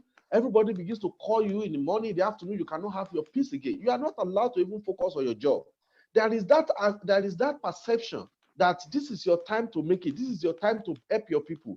So everybody sees these things like that. And if you don't behave like the way the ordinary person sees it, you are a failure. You see, I am in government and understand. Let me tell you what, an instance. Last year, the state government was to recruit some people into the civil service. Okay? Now, as soon as that information went out, all of us who served with Mr. Governor, we came under heavy, pressure. Everybody in my village wanted me to help them to get a job. Now, government is probably going to employ about 500 people. And in my village, I know more than 200 people applied. And they expect, every one of them expected I should help them to get the job because I am the private secretary of Mr. Governor. Now, the party people are not, they are all, I mean, the notable people in government, from commissioners to senators to House of Reps, House of Assembly, to obas, to bishops, everybody has one person who is hanging on them to help them to talk to governor to get his slot. The governor quietly said, let's get this into a consultant. So he hired a consultant to do the exam, appraise them, evaluate them, and then recommend those to be, appointed. Now, when people come and I told them, well, this thing is it's not within our remit, that we are not in charge. You understand that? Oh, this thing is this thing is being done by a consultant. At party meetings at home, threats of Shebe election, another election is coming. The same consultant will help you to vote for your party. You understand what I'm talking about? So you are already getting the result of doing the right thing. You are already getting it. Your party members are already telling you they are going to revolt against you for not using the instrumentality of government in their favor. They expect that now that you are in power, we should help members of APC to get jobs. Now they will tell you that when the people who are there, they help their members. So why is it now you are denying us? You say you want to do the normal thing, you want to be fair to all concerned. So we have this attitude which have their foundations in the way we understand power, in the way we understand responsibility, in the way we understand leadership.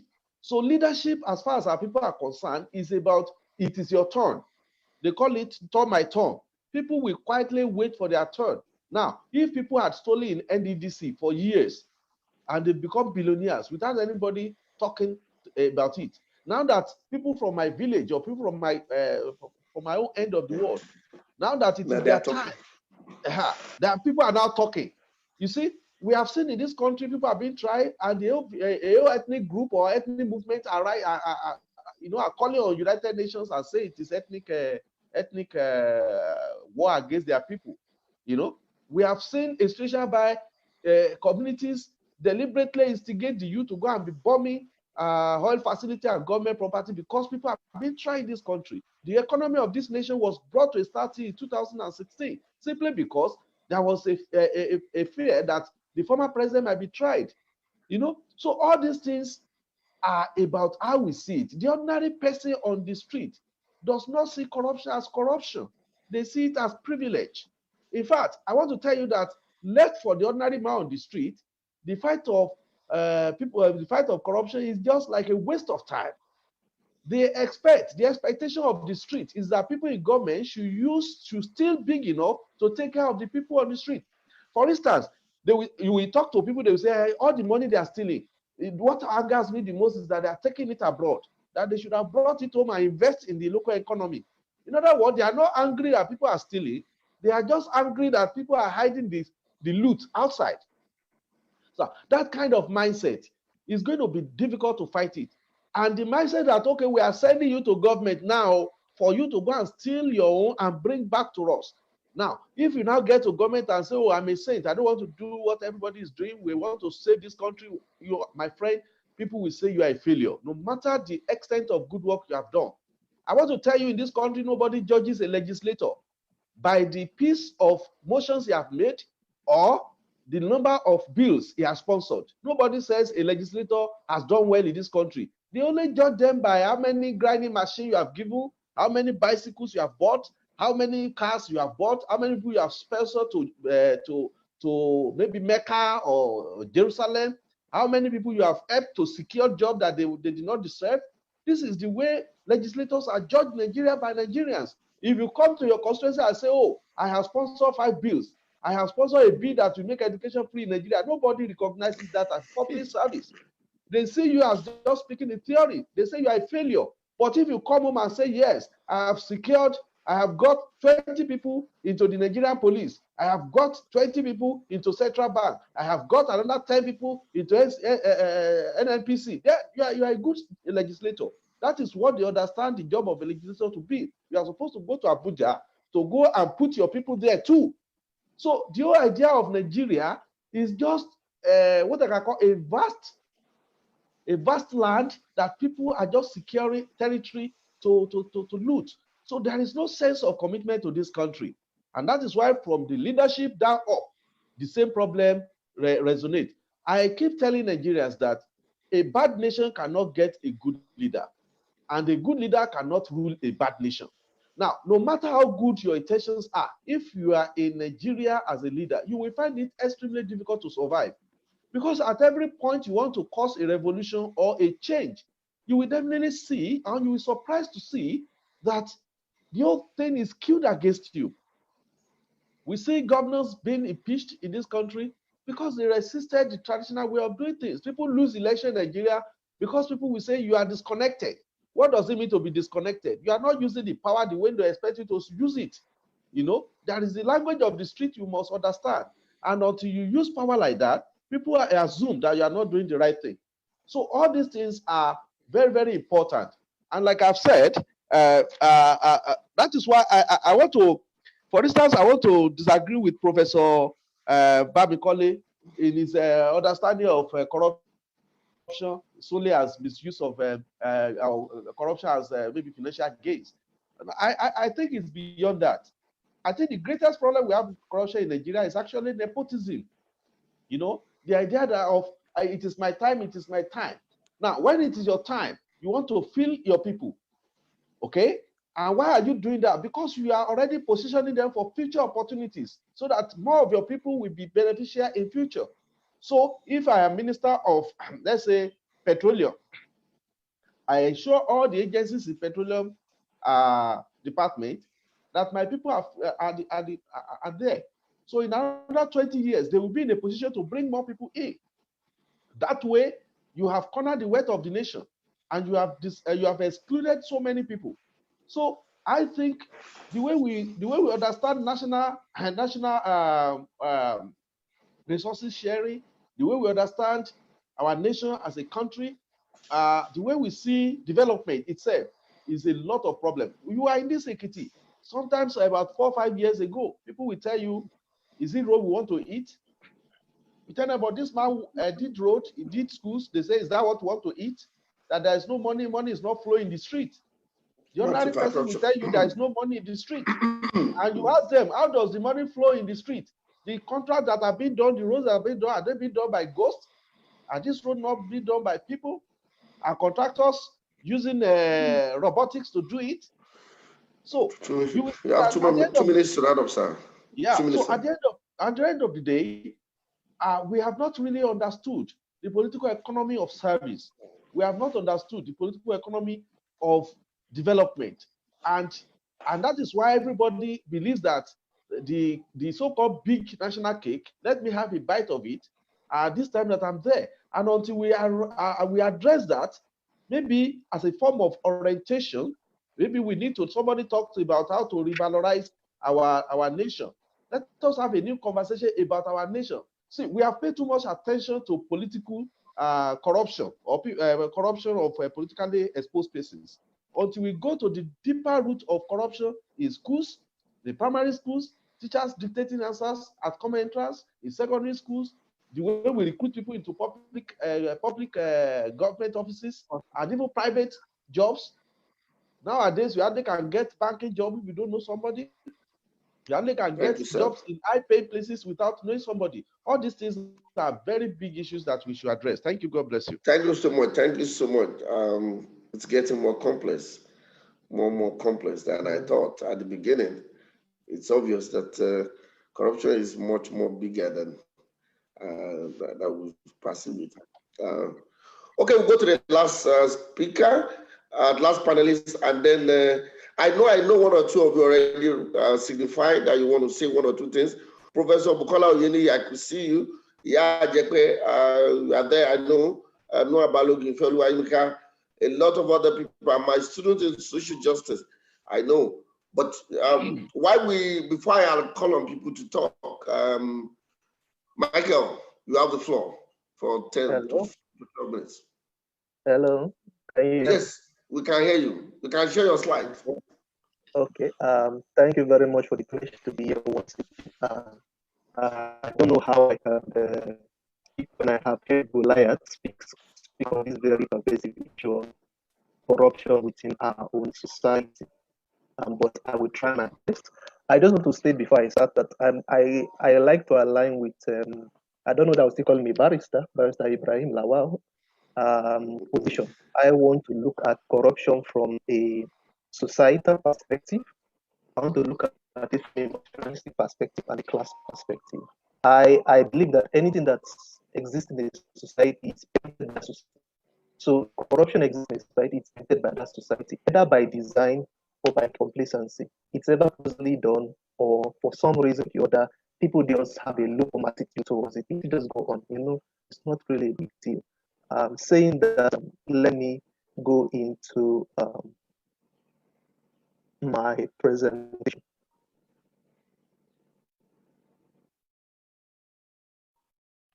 Give me a minute. I don't know if we can see the slide. My prof, sir. Yeah, you just open it. You've shown us the folder. You've not opened it. Okay. Just open it. Open the file for us. Okay, I've opened it. I don't know whether it's showing over there. Not to be. You can't see anything, I'm guessing. You just open it. I give you the right to share. Yeah, you have. Okay. I'm sharing it now. Okay, so sorry, just technicalities, please. Can we see it now? Nope. Prof? Nope. I think the file is not opening. I think the file might be corrupt because I can see them. Yeah, there's a double. Yeah. Yes. It's the file might be corrupt. Okay. I'm not mistaken. Maybe you could send it on the chat. Send it to the chat box. I'm sure you could do that. Yeah, someone says nothing is wrong with the file. Okay. So somebody. Oh, good. So okay, so I can go ahead and. Okay, Professor Bamikole, can you see it? Is it that you can see it? Yeah, no, I think he's just saying that it may not be corrupt, as a matter of fact. But maybe you need to. I wonder now. Okay. I don't know. Let me not take much of our time. Actually, I have a slide to share, but I don't know, since the network is not allowing me. I would. I think there is. It's coming up. It's coming up. Yeah. It's coming up. Yeah, it's coming up. You just didn't allow it. It's coming up. It's up now. Okay. Go ahead, please. So, can we see it now? Is it up? It's up. It's up. It's up. Yes. It's up. It's up. Okay. Okay. Thank you very much. Sorry for taking that much time on technicalities. It's fine. Like I said, fine. okay. Sorry. Like I said before, hearing gladiators speak, perhaps I would have changed my presentation format, knowing the way people have spoken. But nonetheless, I will go ahead with what I have here. So basically, I've been asked to speak on the topic, corruption is in Nigeria, a monster of many colors. A monster of many colors, corruption in history and in reality. Because this is going to be a historical view, so I'm basically going to the past and coming back to reality to try and compare the two.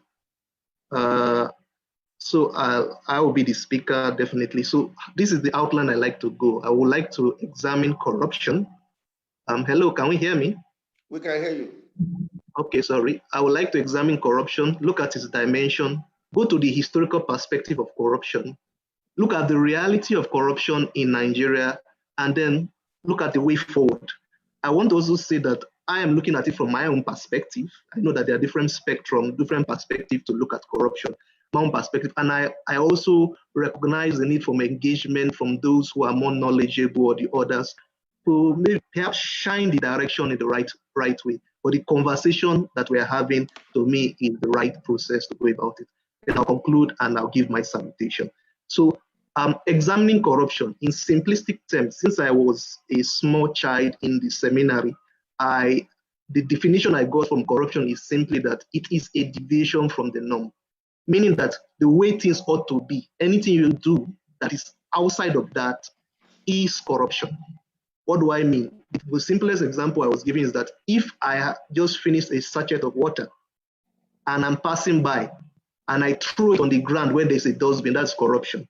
So I know this is a much more sweeping broom used to paint corruption, because I know in the Nigerian context, we are looking at it from political corruption, class corruption, and the likes. But I think the first thing we need to accept is that we need to expand that definition. Whatever we do that is not the right thing is corruption. You are corrupting the way something's supposed to be. So why does corruption exist? To me, it exists out of a desire of a few to gain undue advantage over the many. Anytime you feel that you want to get undue advantage, I don't mean in a fair system, if you play by the rules and get those advantages, okay. But when you try to make the system unfair and then gain advantage onto yourself, that is corruption. How does it occur? In my view, it occurs in secret, outside the views of scrutiny, but not out of the knowledge and perception of society. We see corruption, we know it's happening, but we were not there when they were sharing the money. We were not there when the contracts were distributed. We only heard about it afterwards when these things happened. So what sustains it? In my view, silence. When society keeps silent about corruption, it grows. Fear to act.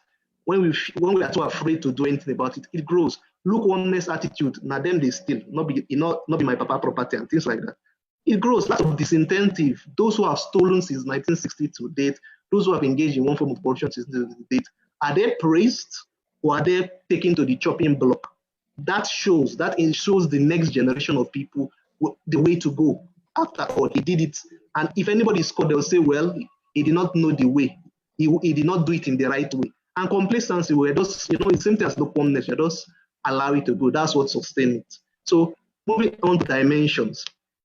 In my view, looking at it from a societal perspective, corruption from a societal perspective, mind you, I'm looking at it from history and now, but I just want to lay some background. There are two dimensions to corruption. Corruption is better internal, that means it comes from within a society, and it is external. What do I mean by it is external? It is the element within the society that allows and promotes and sustains corruption. That is what internal dimension of corruption is. In my view, if corruption comes from a society, it is society's plague against itself. It is almost as if we ourselves created the coronavirus and released it into society to plague and kill ourselves. So it's basically looking at stop blaming others. Let us look at it from we as a society. We should accept the responsibility that, look, we have permitted this to grow. Then we can now start looking by accepting the blame ourselves, instead of blaming our leaders, instead of blaming our governors. Then we can say, from my own level, what can we do to correct this, to return back to the norm?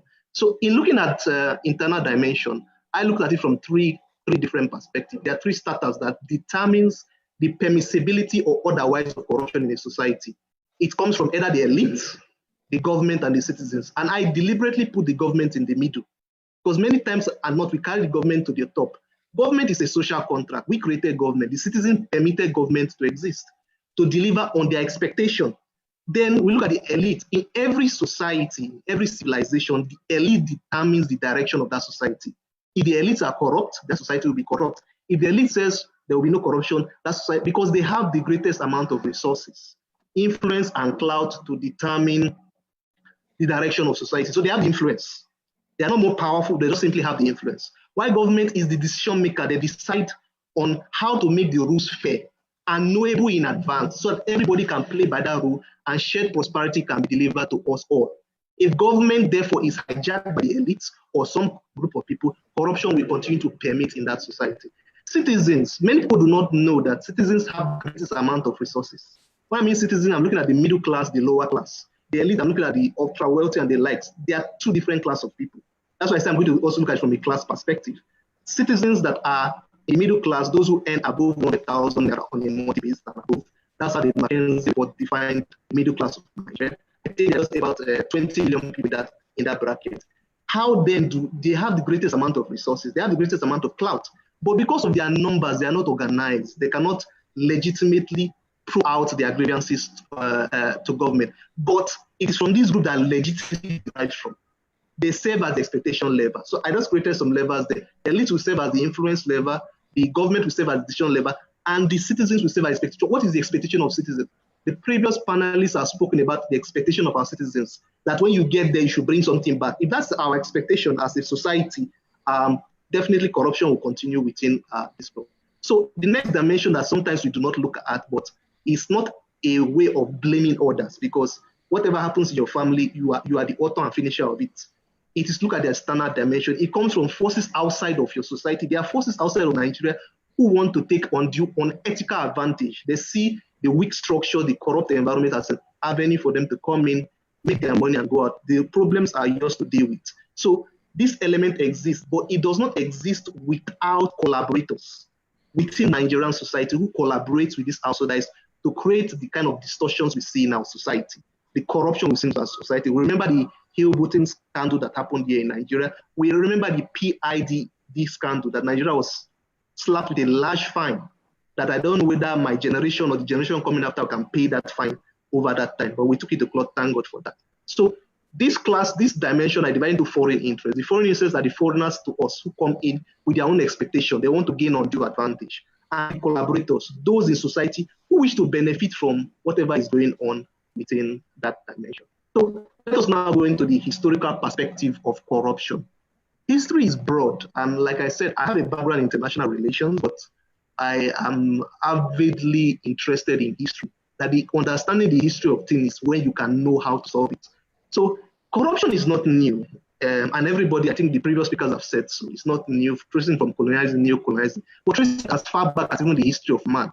Even in the heart of democracy, what we call democracy today, in ancient Greece, there was corruption, bribery, vote buying. This didn't happen now. Even stomach infrastructure is not new. In ancient Rome, if you can remember the ancient Roman Republic and Empire, you have the likes of Julius Caesar.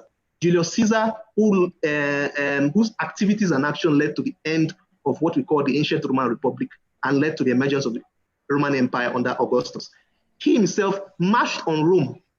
He was a governor appointed and sent out to govern a province. He went to war in another land, and the Senate, what we are called the Senate today, was derived from ancient Rome. Senate told him that is an illegal warfare. You cannot do that.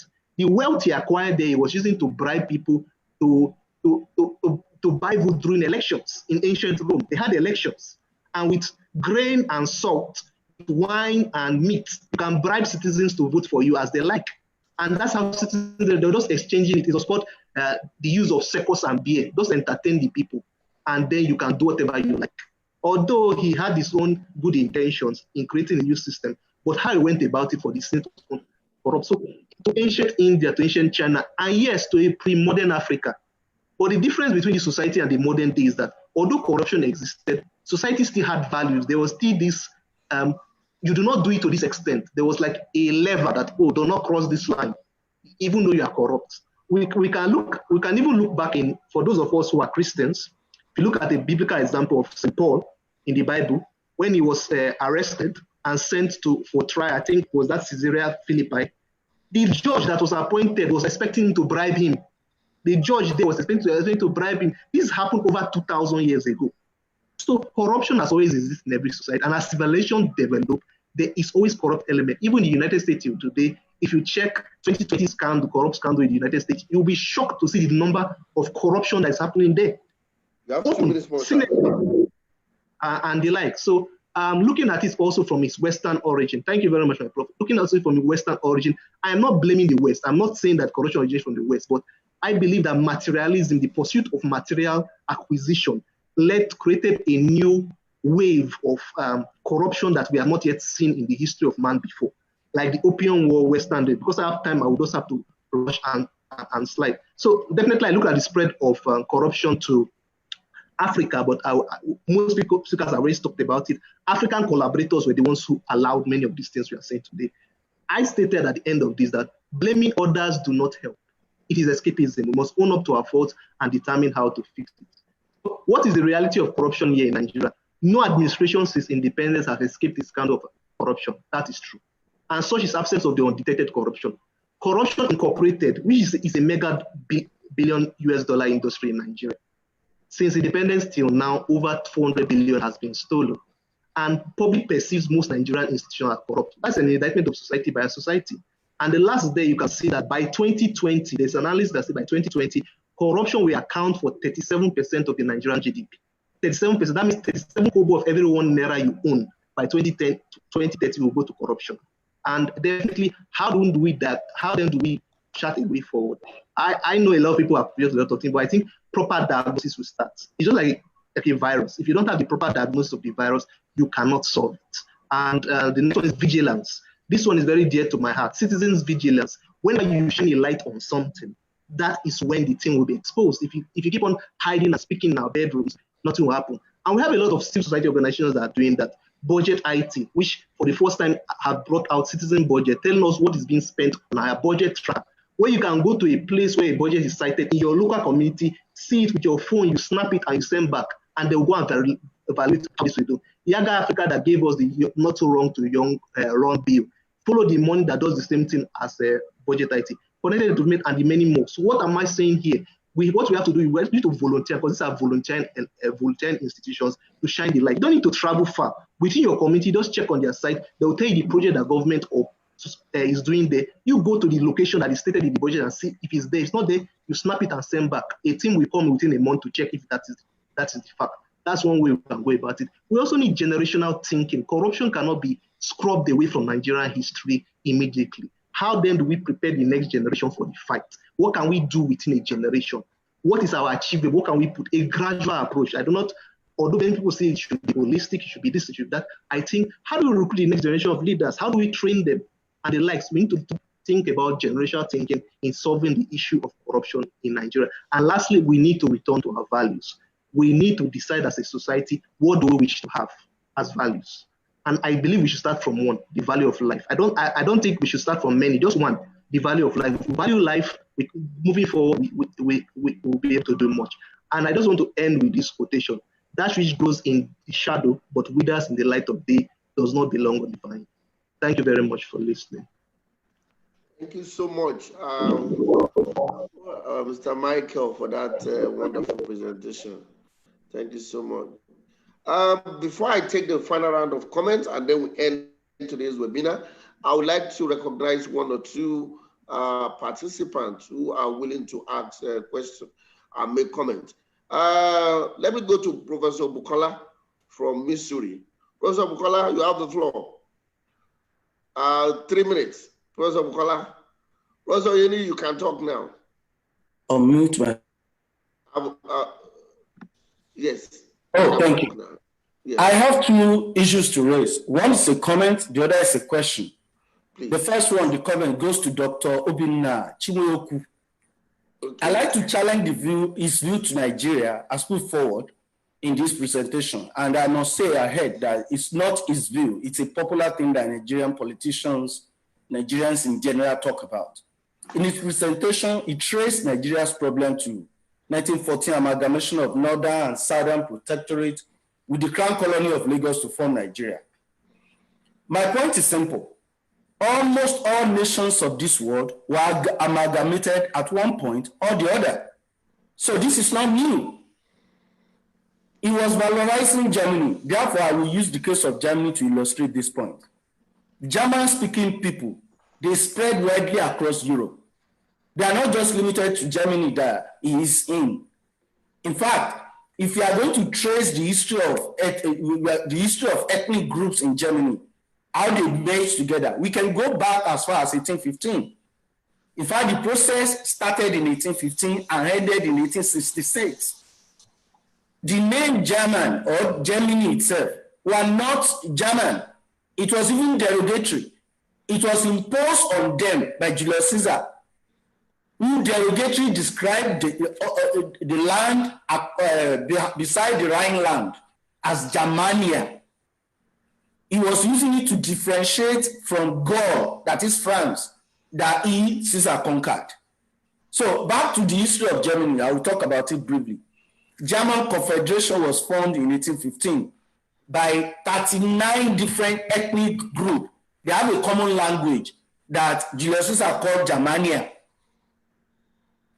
Others were in Central Europe, they were in Eastern Europe, and in 1815, at the Congress of Vienna, they came together for the first time as a replacement of the Holy Roman Empire that was defunct by 1806.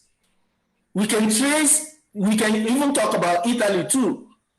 It was the forceful coming together of 7 disparate ethnic nationalities.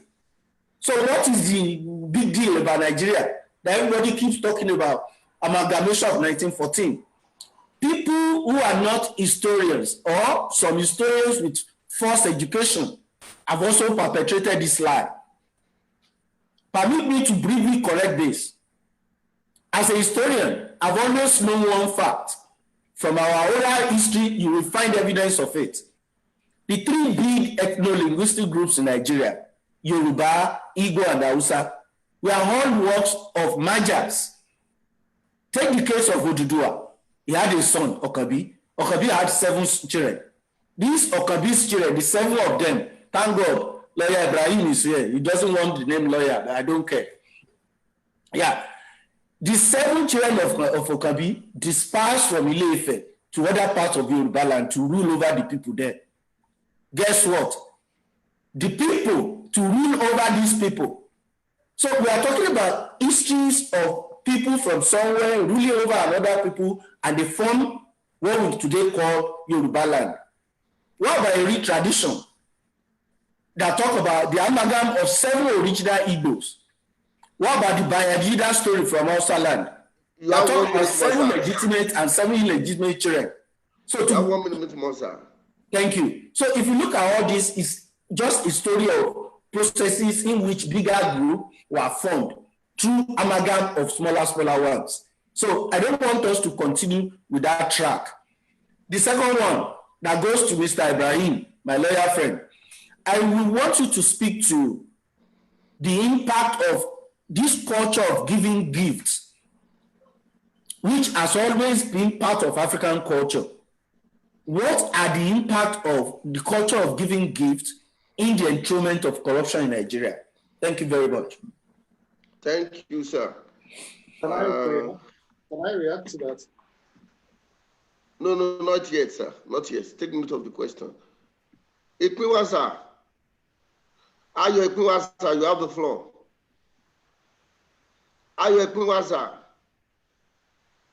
Good morning, sir. Good afternoon, sir. Yeah, you have the floor. Yes, Ayo, you have the floor. Thank you. Sir, I have just 2 questions to ask, sir. Okay, please go ahead. The first one is, firstly, I guess I should thank every single speaker for their concrete information and perspective on corruption.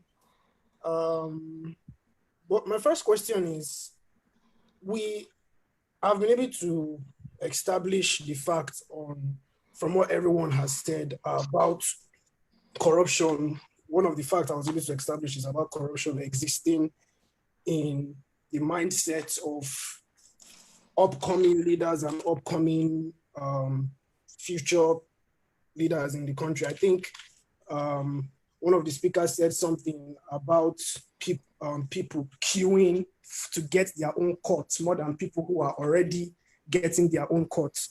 So my first question is,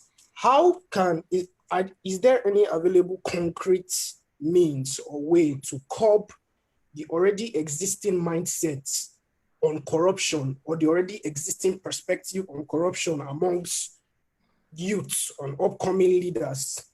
Is there any way, is there any concrete or existing means to curb the mindset on corruption in upcoming leaders and existing youths?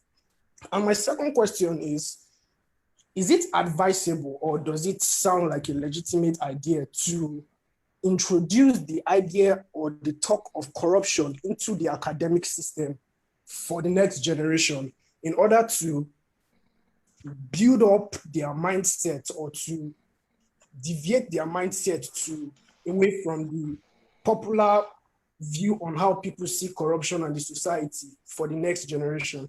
Thank you, sir. Thank you, sir. Thank you, sir. Sorry, I'll take some of the questions that have been dropped here. Sorry, questions. I'm sure a lot of people can see it. All the panelists can see the question. There's no need for me to start doing that. Okay, so this is what I'm going to do because we don't have the time anymore. Any other person want to talk, want to comment? Our attendees?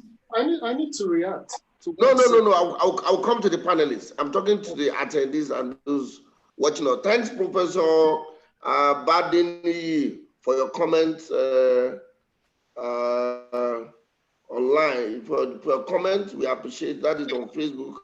We appreciate you. Thank you so much. For some of our students who joined, like I said, Ayo Epiwasa, Jegede, I think, who is the other person? Send me a message. You courtesy of Boyega Babalola, you got yourself data gifts and a credit card of 1,000, a top-up card of 1,000. That is courtesy of Boyega Babalola. That is Dr. Eddie. He asked me to thank you for your time on the webinar and for you to get data back. So send me your phone, telephone, and I will forward the data to your phone. Okay. Ikwasa, thank you so much for your time. I appreciate it. Now I go back to our panelists.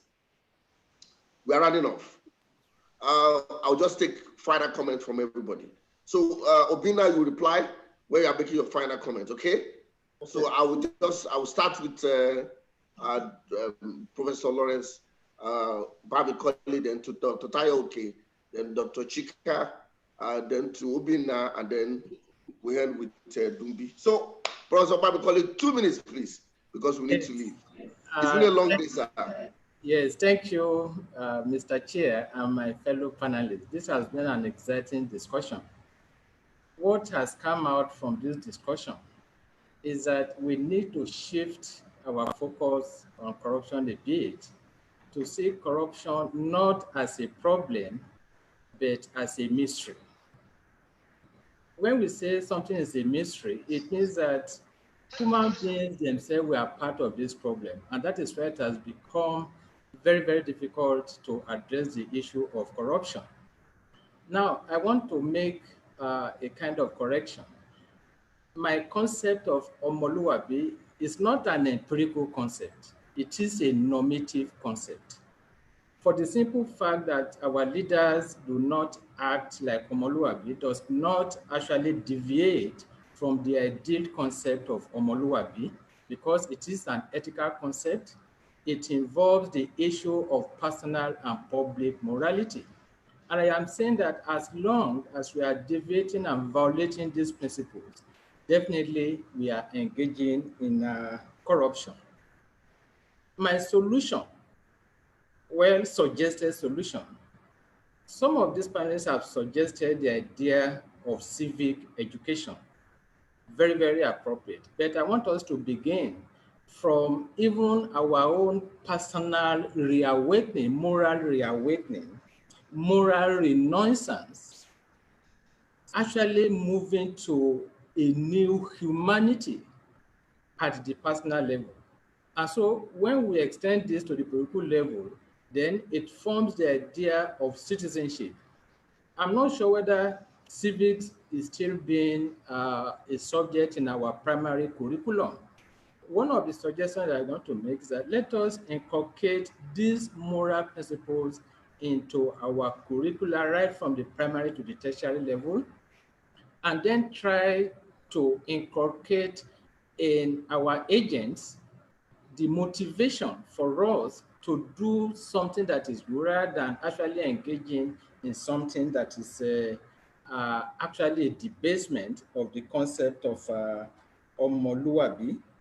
And the process of education is very important, because this education starting from the primary to the tertiary, we are supposed to be the leaders of tomorrow. And therefore, if we are able to inculcate this ethical concept, and there's a motivation for us to act according to its precepts, then there can be a kind of hope for us to regenerate our personal life and our ethical and political life.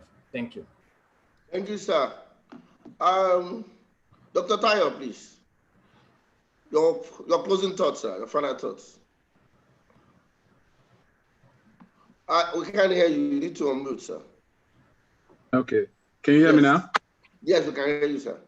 Yeah. I'm going to be extremely brief. I think the way forward, two suggestions I have, and I've been peddling these ideas for the last 3 to 4 years.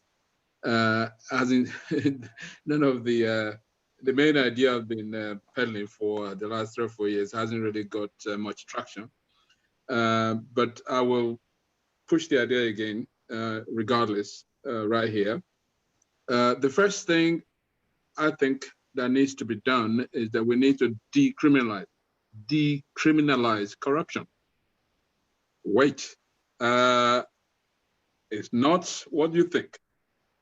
I'm not saying corruption should no longer become a crime. What I'm saying is to decriminalize. That means to stop using the criminal jurisdiction to prosecute cases of corruption and switch to civil means of recovering the proceeds of these corrupt assets. Why? Because very simply, I said this to when I gave a keynote address to the FCC conference in Abuja last year, and and I said exactly what I'm saying now, and they were all going, "Wow, we should stop criminal prosecution." Yes, the reason, quite simply, is that the average Nigerian man, and I use the word man advisedly because we also have corrupt women leaders. The average African values property more than he does value his liberty. So when you catch somebody and you say you're going to jail, it doesn't really resonate. You send me to jail, I negotiate, I better 3 years, 5 years, I'm out. But when you now confront the same person with the possibility of losing totally his property, right to the shirt on his back, then you're talking of a completely different game. So what we should do is to be creative in our judicial system and shift from criminal prosecution to asset confiscation and declare anyone who can be usefully described as politically exposed person, and I mean anyone who has any contact with state funds, state property, as custodians of those property. Declare them as trustees of those property. It's never been done before. It's never been practiced before. Nobody has ever declared any official or any person in contact with government property as a trustee of the property. Why not? Why can't we do that? Because once you are legally recognized and declared as a trustee of digital property, it carries one of the most onerous responsibilities in the entire world. Nobody can shy away from that because it allows the state or the financial crime agency to bypass the criminal process altogether. They just go after you and they make you account for every single dime that you came in contact with. Not just the value of what you stole, but actually any consequential value that may have accrued from that. So the process of accounting can take you back from the top of the mountain where you think you are, can take you back to the grassroots. Let's make 1, 2, or 3 examples of that, and we'll see a vast improvement and a vast mindset in the way that we deal with corrupt practices. Thank you so much, sir. Very quickly, Mr. Madrid, very quickly. I'm not going to take too much of time. The second thing is that we need to renegotiate the Nigerian state, and we can only do that through peaceful revolution or violent revolution. The remit of that discussion is beyond the discussion of that is beyond the remit of this today's conference. Thank you. Thank you so much. I appreciate you, sir. Dr. Mba, 2 minutes. Dr. Chika. Yes, I'm here. Yeah, it's really been very interesting, and especially because people have been very honest, I know. So let me quickly say that I do think that especially Mr. Ibrahim Lawal, one of our panelists, probably misunderstood where I was coming from. And then, and of course, I completely understood Professor Bamikole when he first spoke. I'm not saying that Omoluabi is not desirable, or that indeed it is not something we could strengthen in order to overcome corruption, especially at the lower levels, But I'm just trying to guard against the assumption that the older people, because I did hear that, were brought up the right way. Right now, these people. So I'm now questioning that because it's not just our leaders, and like all of us have agreed. So my emphasis has not been on leadership, really. I've focused on the time. That's why I referred to my primary, when I served as a youth corper, at the lower level, these problems are there. But I don't want the assumption that the older people, I've heard that argument all over, even during the last election, the older people knowing the right thing or being better than the younger generation. That's what I'm denying. And I'm denying that those old values that we used to have that are supposed to prop up our society, help us overcome challenges to do with corruption, for example, that they haven't helped. So that now we need a new way out. Even if it includes re-engineering, so to say, Omoluabi. But right now, based on what the facts before us, that has not taken us any far. Now, coming finally to suggestion, the way forward. I will begin by critiquing this arrangement. This webinar.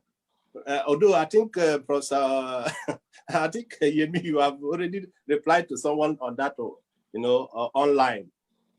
We just have only men here. So I think even this arrangement is itself corrupt. The panelists are all men. So I would suggest that in future, if we are going to have a webinar or any conversation as serious as this, if it's not going to be, there is not going to be equitable distribution of, suspend it until you have something that is reasonable in terms of gender, ethnicity, and so on, because you have said that all these problems are part of why we're having our challenges in our country. Because now, if we see this webinar as men having a conversation about corruption, of what use? People see it as Yorubas or Igbos having a conversation. It's of no use in the end if we are going to be talking about Nigeria. Although I am one of those who agree that we need to think about Nigeria again, if not to the extreme level that people like Nnamdi Kanu has taken it, but at least we should renegotiate Nigeria, because this is a contraption already, and that's part of the problem. Nobody believes in Nigeria. Then thirdly and finally, that this is about suggestion about the way forward. I am tired of That's why most of the time, honestly, I have that kind of regard for Ademowo. That's why I eventually gave in to have this conversation, because I'm looking for sincere people to have conversation with. I don't want to waste my time with in conversations and meetings and seminars, because in the last 2 decades, I can't count them on different subjects. And most of the time, we come back another week and another month. I go from one conference to another, the same conference, the same issues. Insofar as it's about African problems, Nigerian problems, we're at a very big one here on similar issues. You know, the UNICEF or UNO. You know. So I don't want to keep joining when there will be nothing that will come out of it. So what can we do after this webinar? Are we perhaps going to reach resolutions? Are we going to, like the civic education, you know, it's not about just classrooms. Can we print something, share in the marketplaces, look for means of printing, let people read? Because we need to generate the kind of impetus from the below. I'm of that opinion that it has to be the people to tackle what is going on. And I disagree that the ordinary Nigerian is to be blamed more for corruption. It is the leadership, and the leadership has to write in it. Even though I'm saying I'm not focusing on them, but because I'm trying to say that to tackle that leadership, it has to come from below. So even this conversation of what use is it, if we are not going to use it to do something that will affect the society, because we are all afraid. Recently I tried to tackle from within the university, the Nigerian university. I came back and went back to my own alma mater. I know what I got. You know, people are afraid. Professors, senior people in the university are afraid of tackling corruption. They know it, they have evidence, they agreed with me, but they said they're afraid. So if we are not going to do anything after having this kind of conversation, please, Professor Ademowo and other colleagues, with due respect, don't invite me next time, because I am for translating words into action. And that's why I blame the older people all the time, because I don't want to get old and be challenged the way I'm challenging the older people right now. I want to contribute and show that I did my own best. Part of why I am in diaspora is because of corruption. It's because of this refusal to do the right thing in our society. In our own very universities, the universities that are supposed to be the champion of this thing as a civic education, the universities train the people that will train, that will go and train people in primary and secondary school and so on. Have you forgotten that? So when the university is corrupt, is hopelessly corrupt, how would the primary and secondary schools work? So stop telling me stories. Stop all these. I'm tired of listening to professors and older people tell us stories. Translate words into action. Show me that you are willing to die to change the process. If not, let us stop all this conversation. At least don't invite me. That's my temperament. I don't want to wait. I don't want my children to insult me later. Because this thing, we talk about it all the time and nothing comes out of it. Thank you, Dr. Ba. Ibrahim Lawal, please. Ibrahim Lawal, please. Okay, Obinna, please, you have the floor. Yeah, thank you very much. Yeah. First of all, I would like to say thank you very much for this opportunity. Because I said we should revalorize our system, you know, like how a society or how, politics was, as well the convictions that undergird the formation of politics. And I said is from the family, oikos, household. And that is where I still maintain my point. Then for the speaker that said about formation of Germany and all that and traced it back to 1817, you're very wrong. Because historically, the German state, as you know it today, was at the end of the Franco-Prussian Wars, and that was after 1871, and it wasn't 1817. That was the unified Germany. But this unified Germany, lest you forget, that also was disparate elements, like I would say, coming together of various cultures, the Schwaben, the Thuringen, and all that, various religions, Language was already there because there was Martin Luther from the 15th century that established this common ground of language. The Jews were also there, not to forget, incorporated into Germany. Then what happened from the 20th century with the coming of Hitler? That's what we called democracy or modernization in Germany today cannot be completed without the war. And that was the extermination of the Jews. I listened to Wole Soyinka when he talked the other time. He said, the problem with Nigeria is that there are some of us who are already held to this idea of one Nigeria to discuss that the sovereignty of the nation is non-negotiable. That's a lie. The Germany you know today wasn't the Germany after the Second World War. There was an anthem, the first stanza and the second stanza of the German anthem is today not sung. Why? Because he said, Deutschland über alles. When Hitler came to power, he went straight to Slovakia, also Czechoslovakia. There were the Süddeutschen, as they call them Sudetendeutsche. He wanted to incorporate them. You already know with the annexation of Austria, they were also part of Germany. They had similar culture till today. The Switzerland, the Austrians, and the Germans, they are like a family. We cannot be talking about theories here. Look at the Nigerian situation. Only my name tells you my tribe. Only your names tell me your tribe. How would nepotism, how would ethnic rivalry not emerge from that? It's impossible. It's impossible. That's why you just have to wait for every appointment that is made. Once you hear Muhammad, you said, he's from the north. Buhari has done it again. Lopsided nepotism.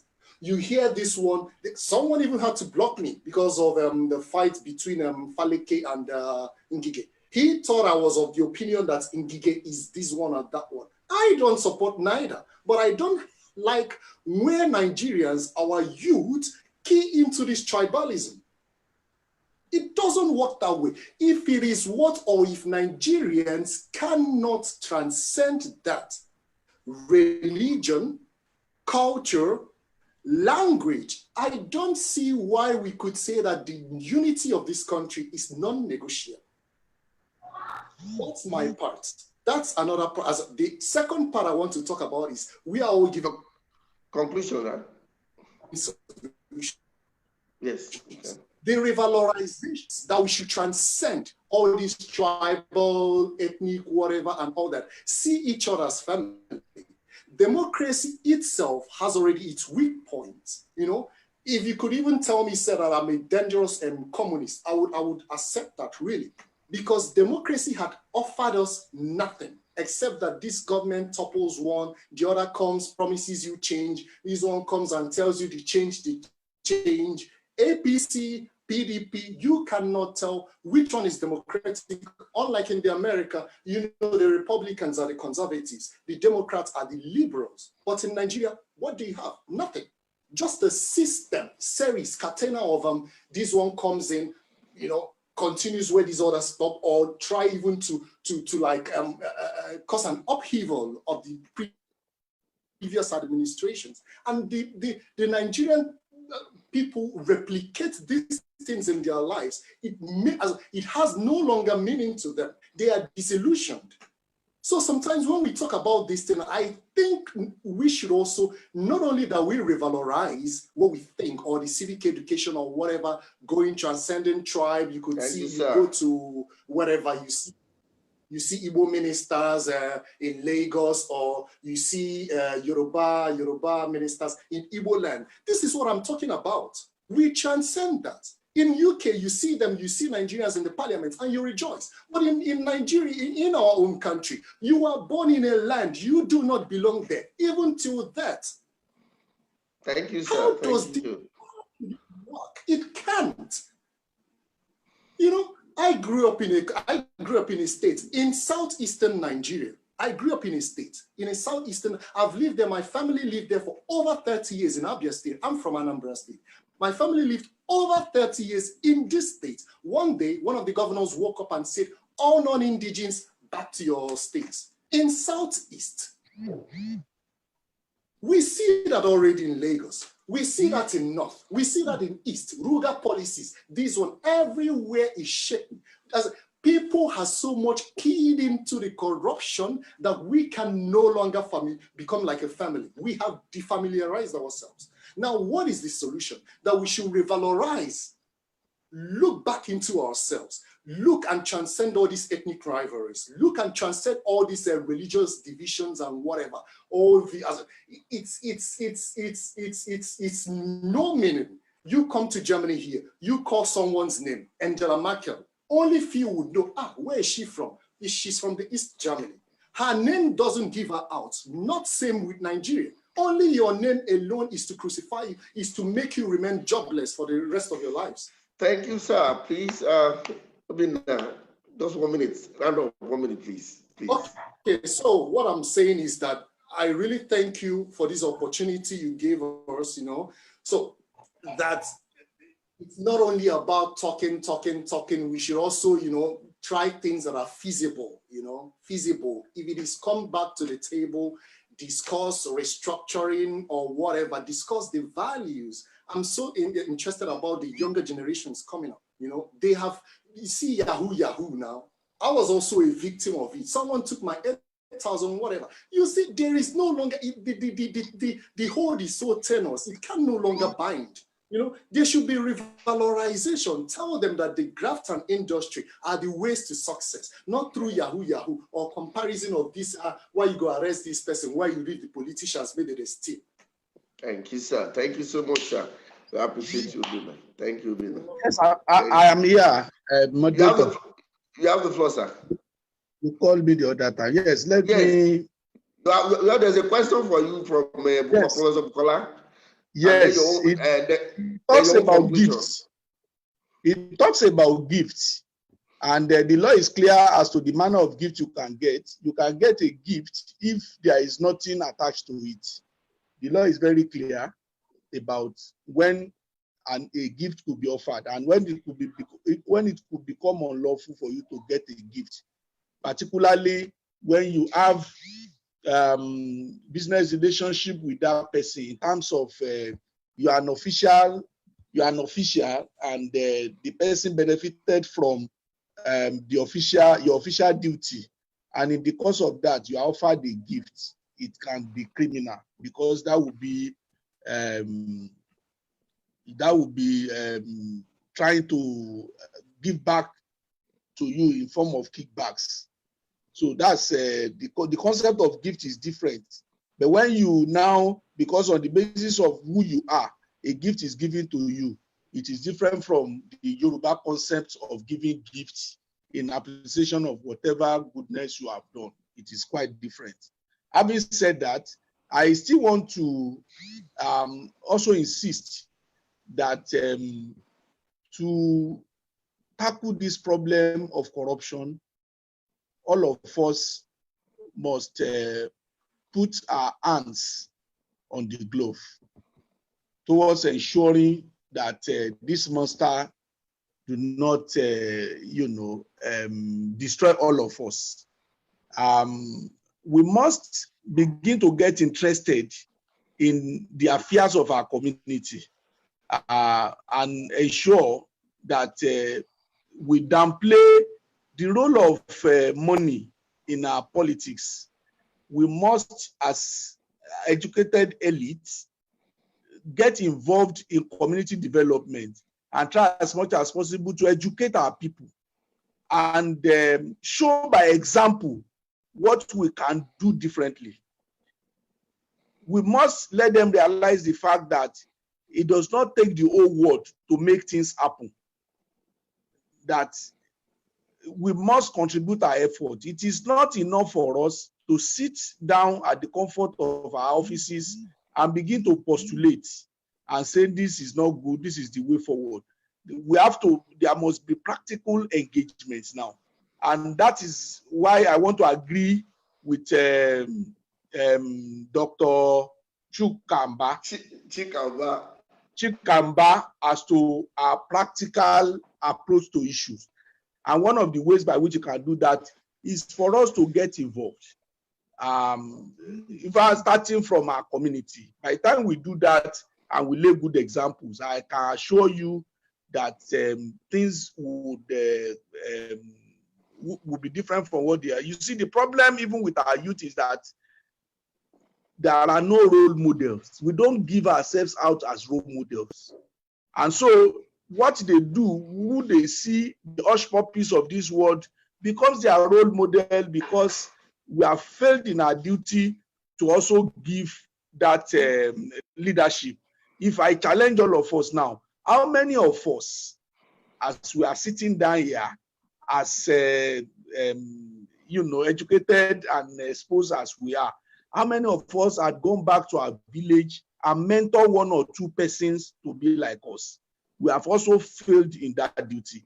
And that is the practical approach we must look at and see what we can do to also encourage people and discourage them from looking for what will not last. We need to put all measures in place to ensure that we encourage our people to toe the line of honesty. And we can do that by giving ourselves as one of the example of people who do honest things to achieve a desired goal. If we fail to do that, we'll just be going round and round and round and without any purpose. So I thank you. Thank you so much, sir. Michael, your own final thoughts. 2 minutes. Michael, then we close. Michael. Yes, sir. Yes, 2 minutes. Your own conclusion. Yes, please. I don't have much to say. I've made my final submission in my work. I just want to add to the voice of others who have spoken on the need to renegotiate the concept of the Nigerian state, restructuring, whatever you want to call it. I think we should find, in renegotiating Nigerian state, bring governance to the grassroots. In a situation where your daily necessity, your expectations do not get channeled to Abuja, you channel it to your local government in a way where your leaders are your next door neighbor. You can definitely hold them to account. And also that we can volunteer in institutions that allows us to check government, like budget ITs and the likes. And the last thing is that we must identify corruption as a problem, and anyone who has a problem must find a solution to it. If we don't think it as a problem, the corrupt people don't think it as a problem, they see it as a business. We're the ones that are saying it's a problem. So we need to find a way how we can, in our little spaces, do those the little things that will lead to the end of this. Thank you very much. Thank you so much. I want to thank all our panelists for their time. Yes, I have feedback. Of course, organizing something like this, you have just fulfilled one of the reasons, which is to challenge those who are watching us, those who are attending the webinars. You have done your bit, actually. You might not want to be the politician. All of us cannot be like Barrister Ibrahim Lawal. Might not be able to be like Dr. Aiku, Ani. But then, whatever opportunity we have to be closer to people like this, to see that people who are ready to contest, who want to be in power, who feel that they can do it, we can support them. I might not want to be a political gladiator. My job might be to teach in classroom. I might not have that ambition. But the fact is, I agree with Dr. Chika, but we need to take action. Part of the action is what we are doing. We have to do our own bit differently. I wish you could bring a female to join the panel, but on corruption, one or two of them that address, one agreed to join, but later on declined because of time. So much of the time they want to go to party on Saturday. I don't know why that is, but it's not peculiar to women. Men also go to party on Saturday. But then I think I've noted the observations. I will take note. Another change that is going to, major change that is going to be affected is that after this 10 series, we'll reduce the number of panelists from 8. I'm going to reduce it to between 3 and 5, so that we could have much more robust discussion and we could spend little time more rather than these 3 hours. But then, with that as it's me, I want to thank everybody. It's been a wonderful 3 hours we all spent. Professor Lawrence Bamikole woke you up. This is very early in the morning, around 6:30 a.m. in Jamaica. Thank you so much for your time. Dr. Chika, thank you so much. And if I say I have opportunity, if you like abuse me, I drag you. You know me, say I go drag you. Obinna, thank you so much for your time. I appreciate it so much. My guy Ibrahim Lawal, thank you so much, Joe. No, very nice to call you. Dr. Okay, we are still together here. Thanks so much for all the support. You're a wonderful person, good writer. You've been doing a lot. We really appreciate you, Dr. Tayoke. We are proud of you, actually. Thank you so much. Thank you so much. Michael Dumbi, thank you so much. Dr. Aiku, thank you. Waki, Odolaye, thank you so much. To all our attendees, to those watching us on Facebook Live, thank you so much for your time. The next one will come up towards the middle of August, and it's going to be on tax. Thank you so much. Until we meet then, have a wonderful day. Thank you so much. Bye-bye.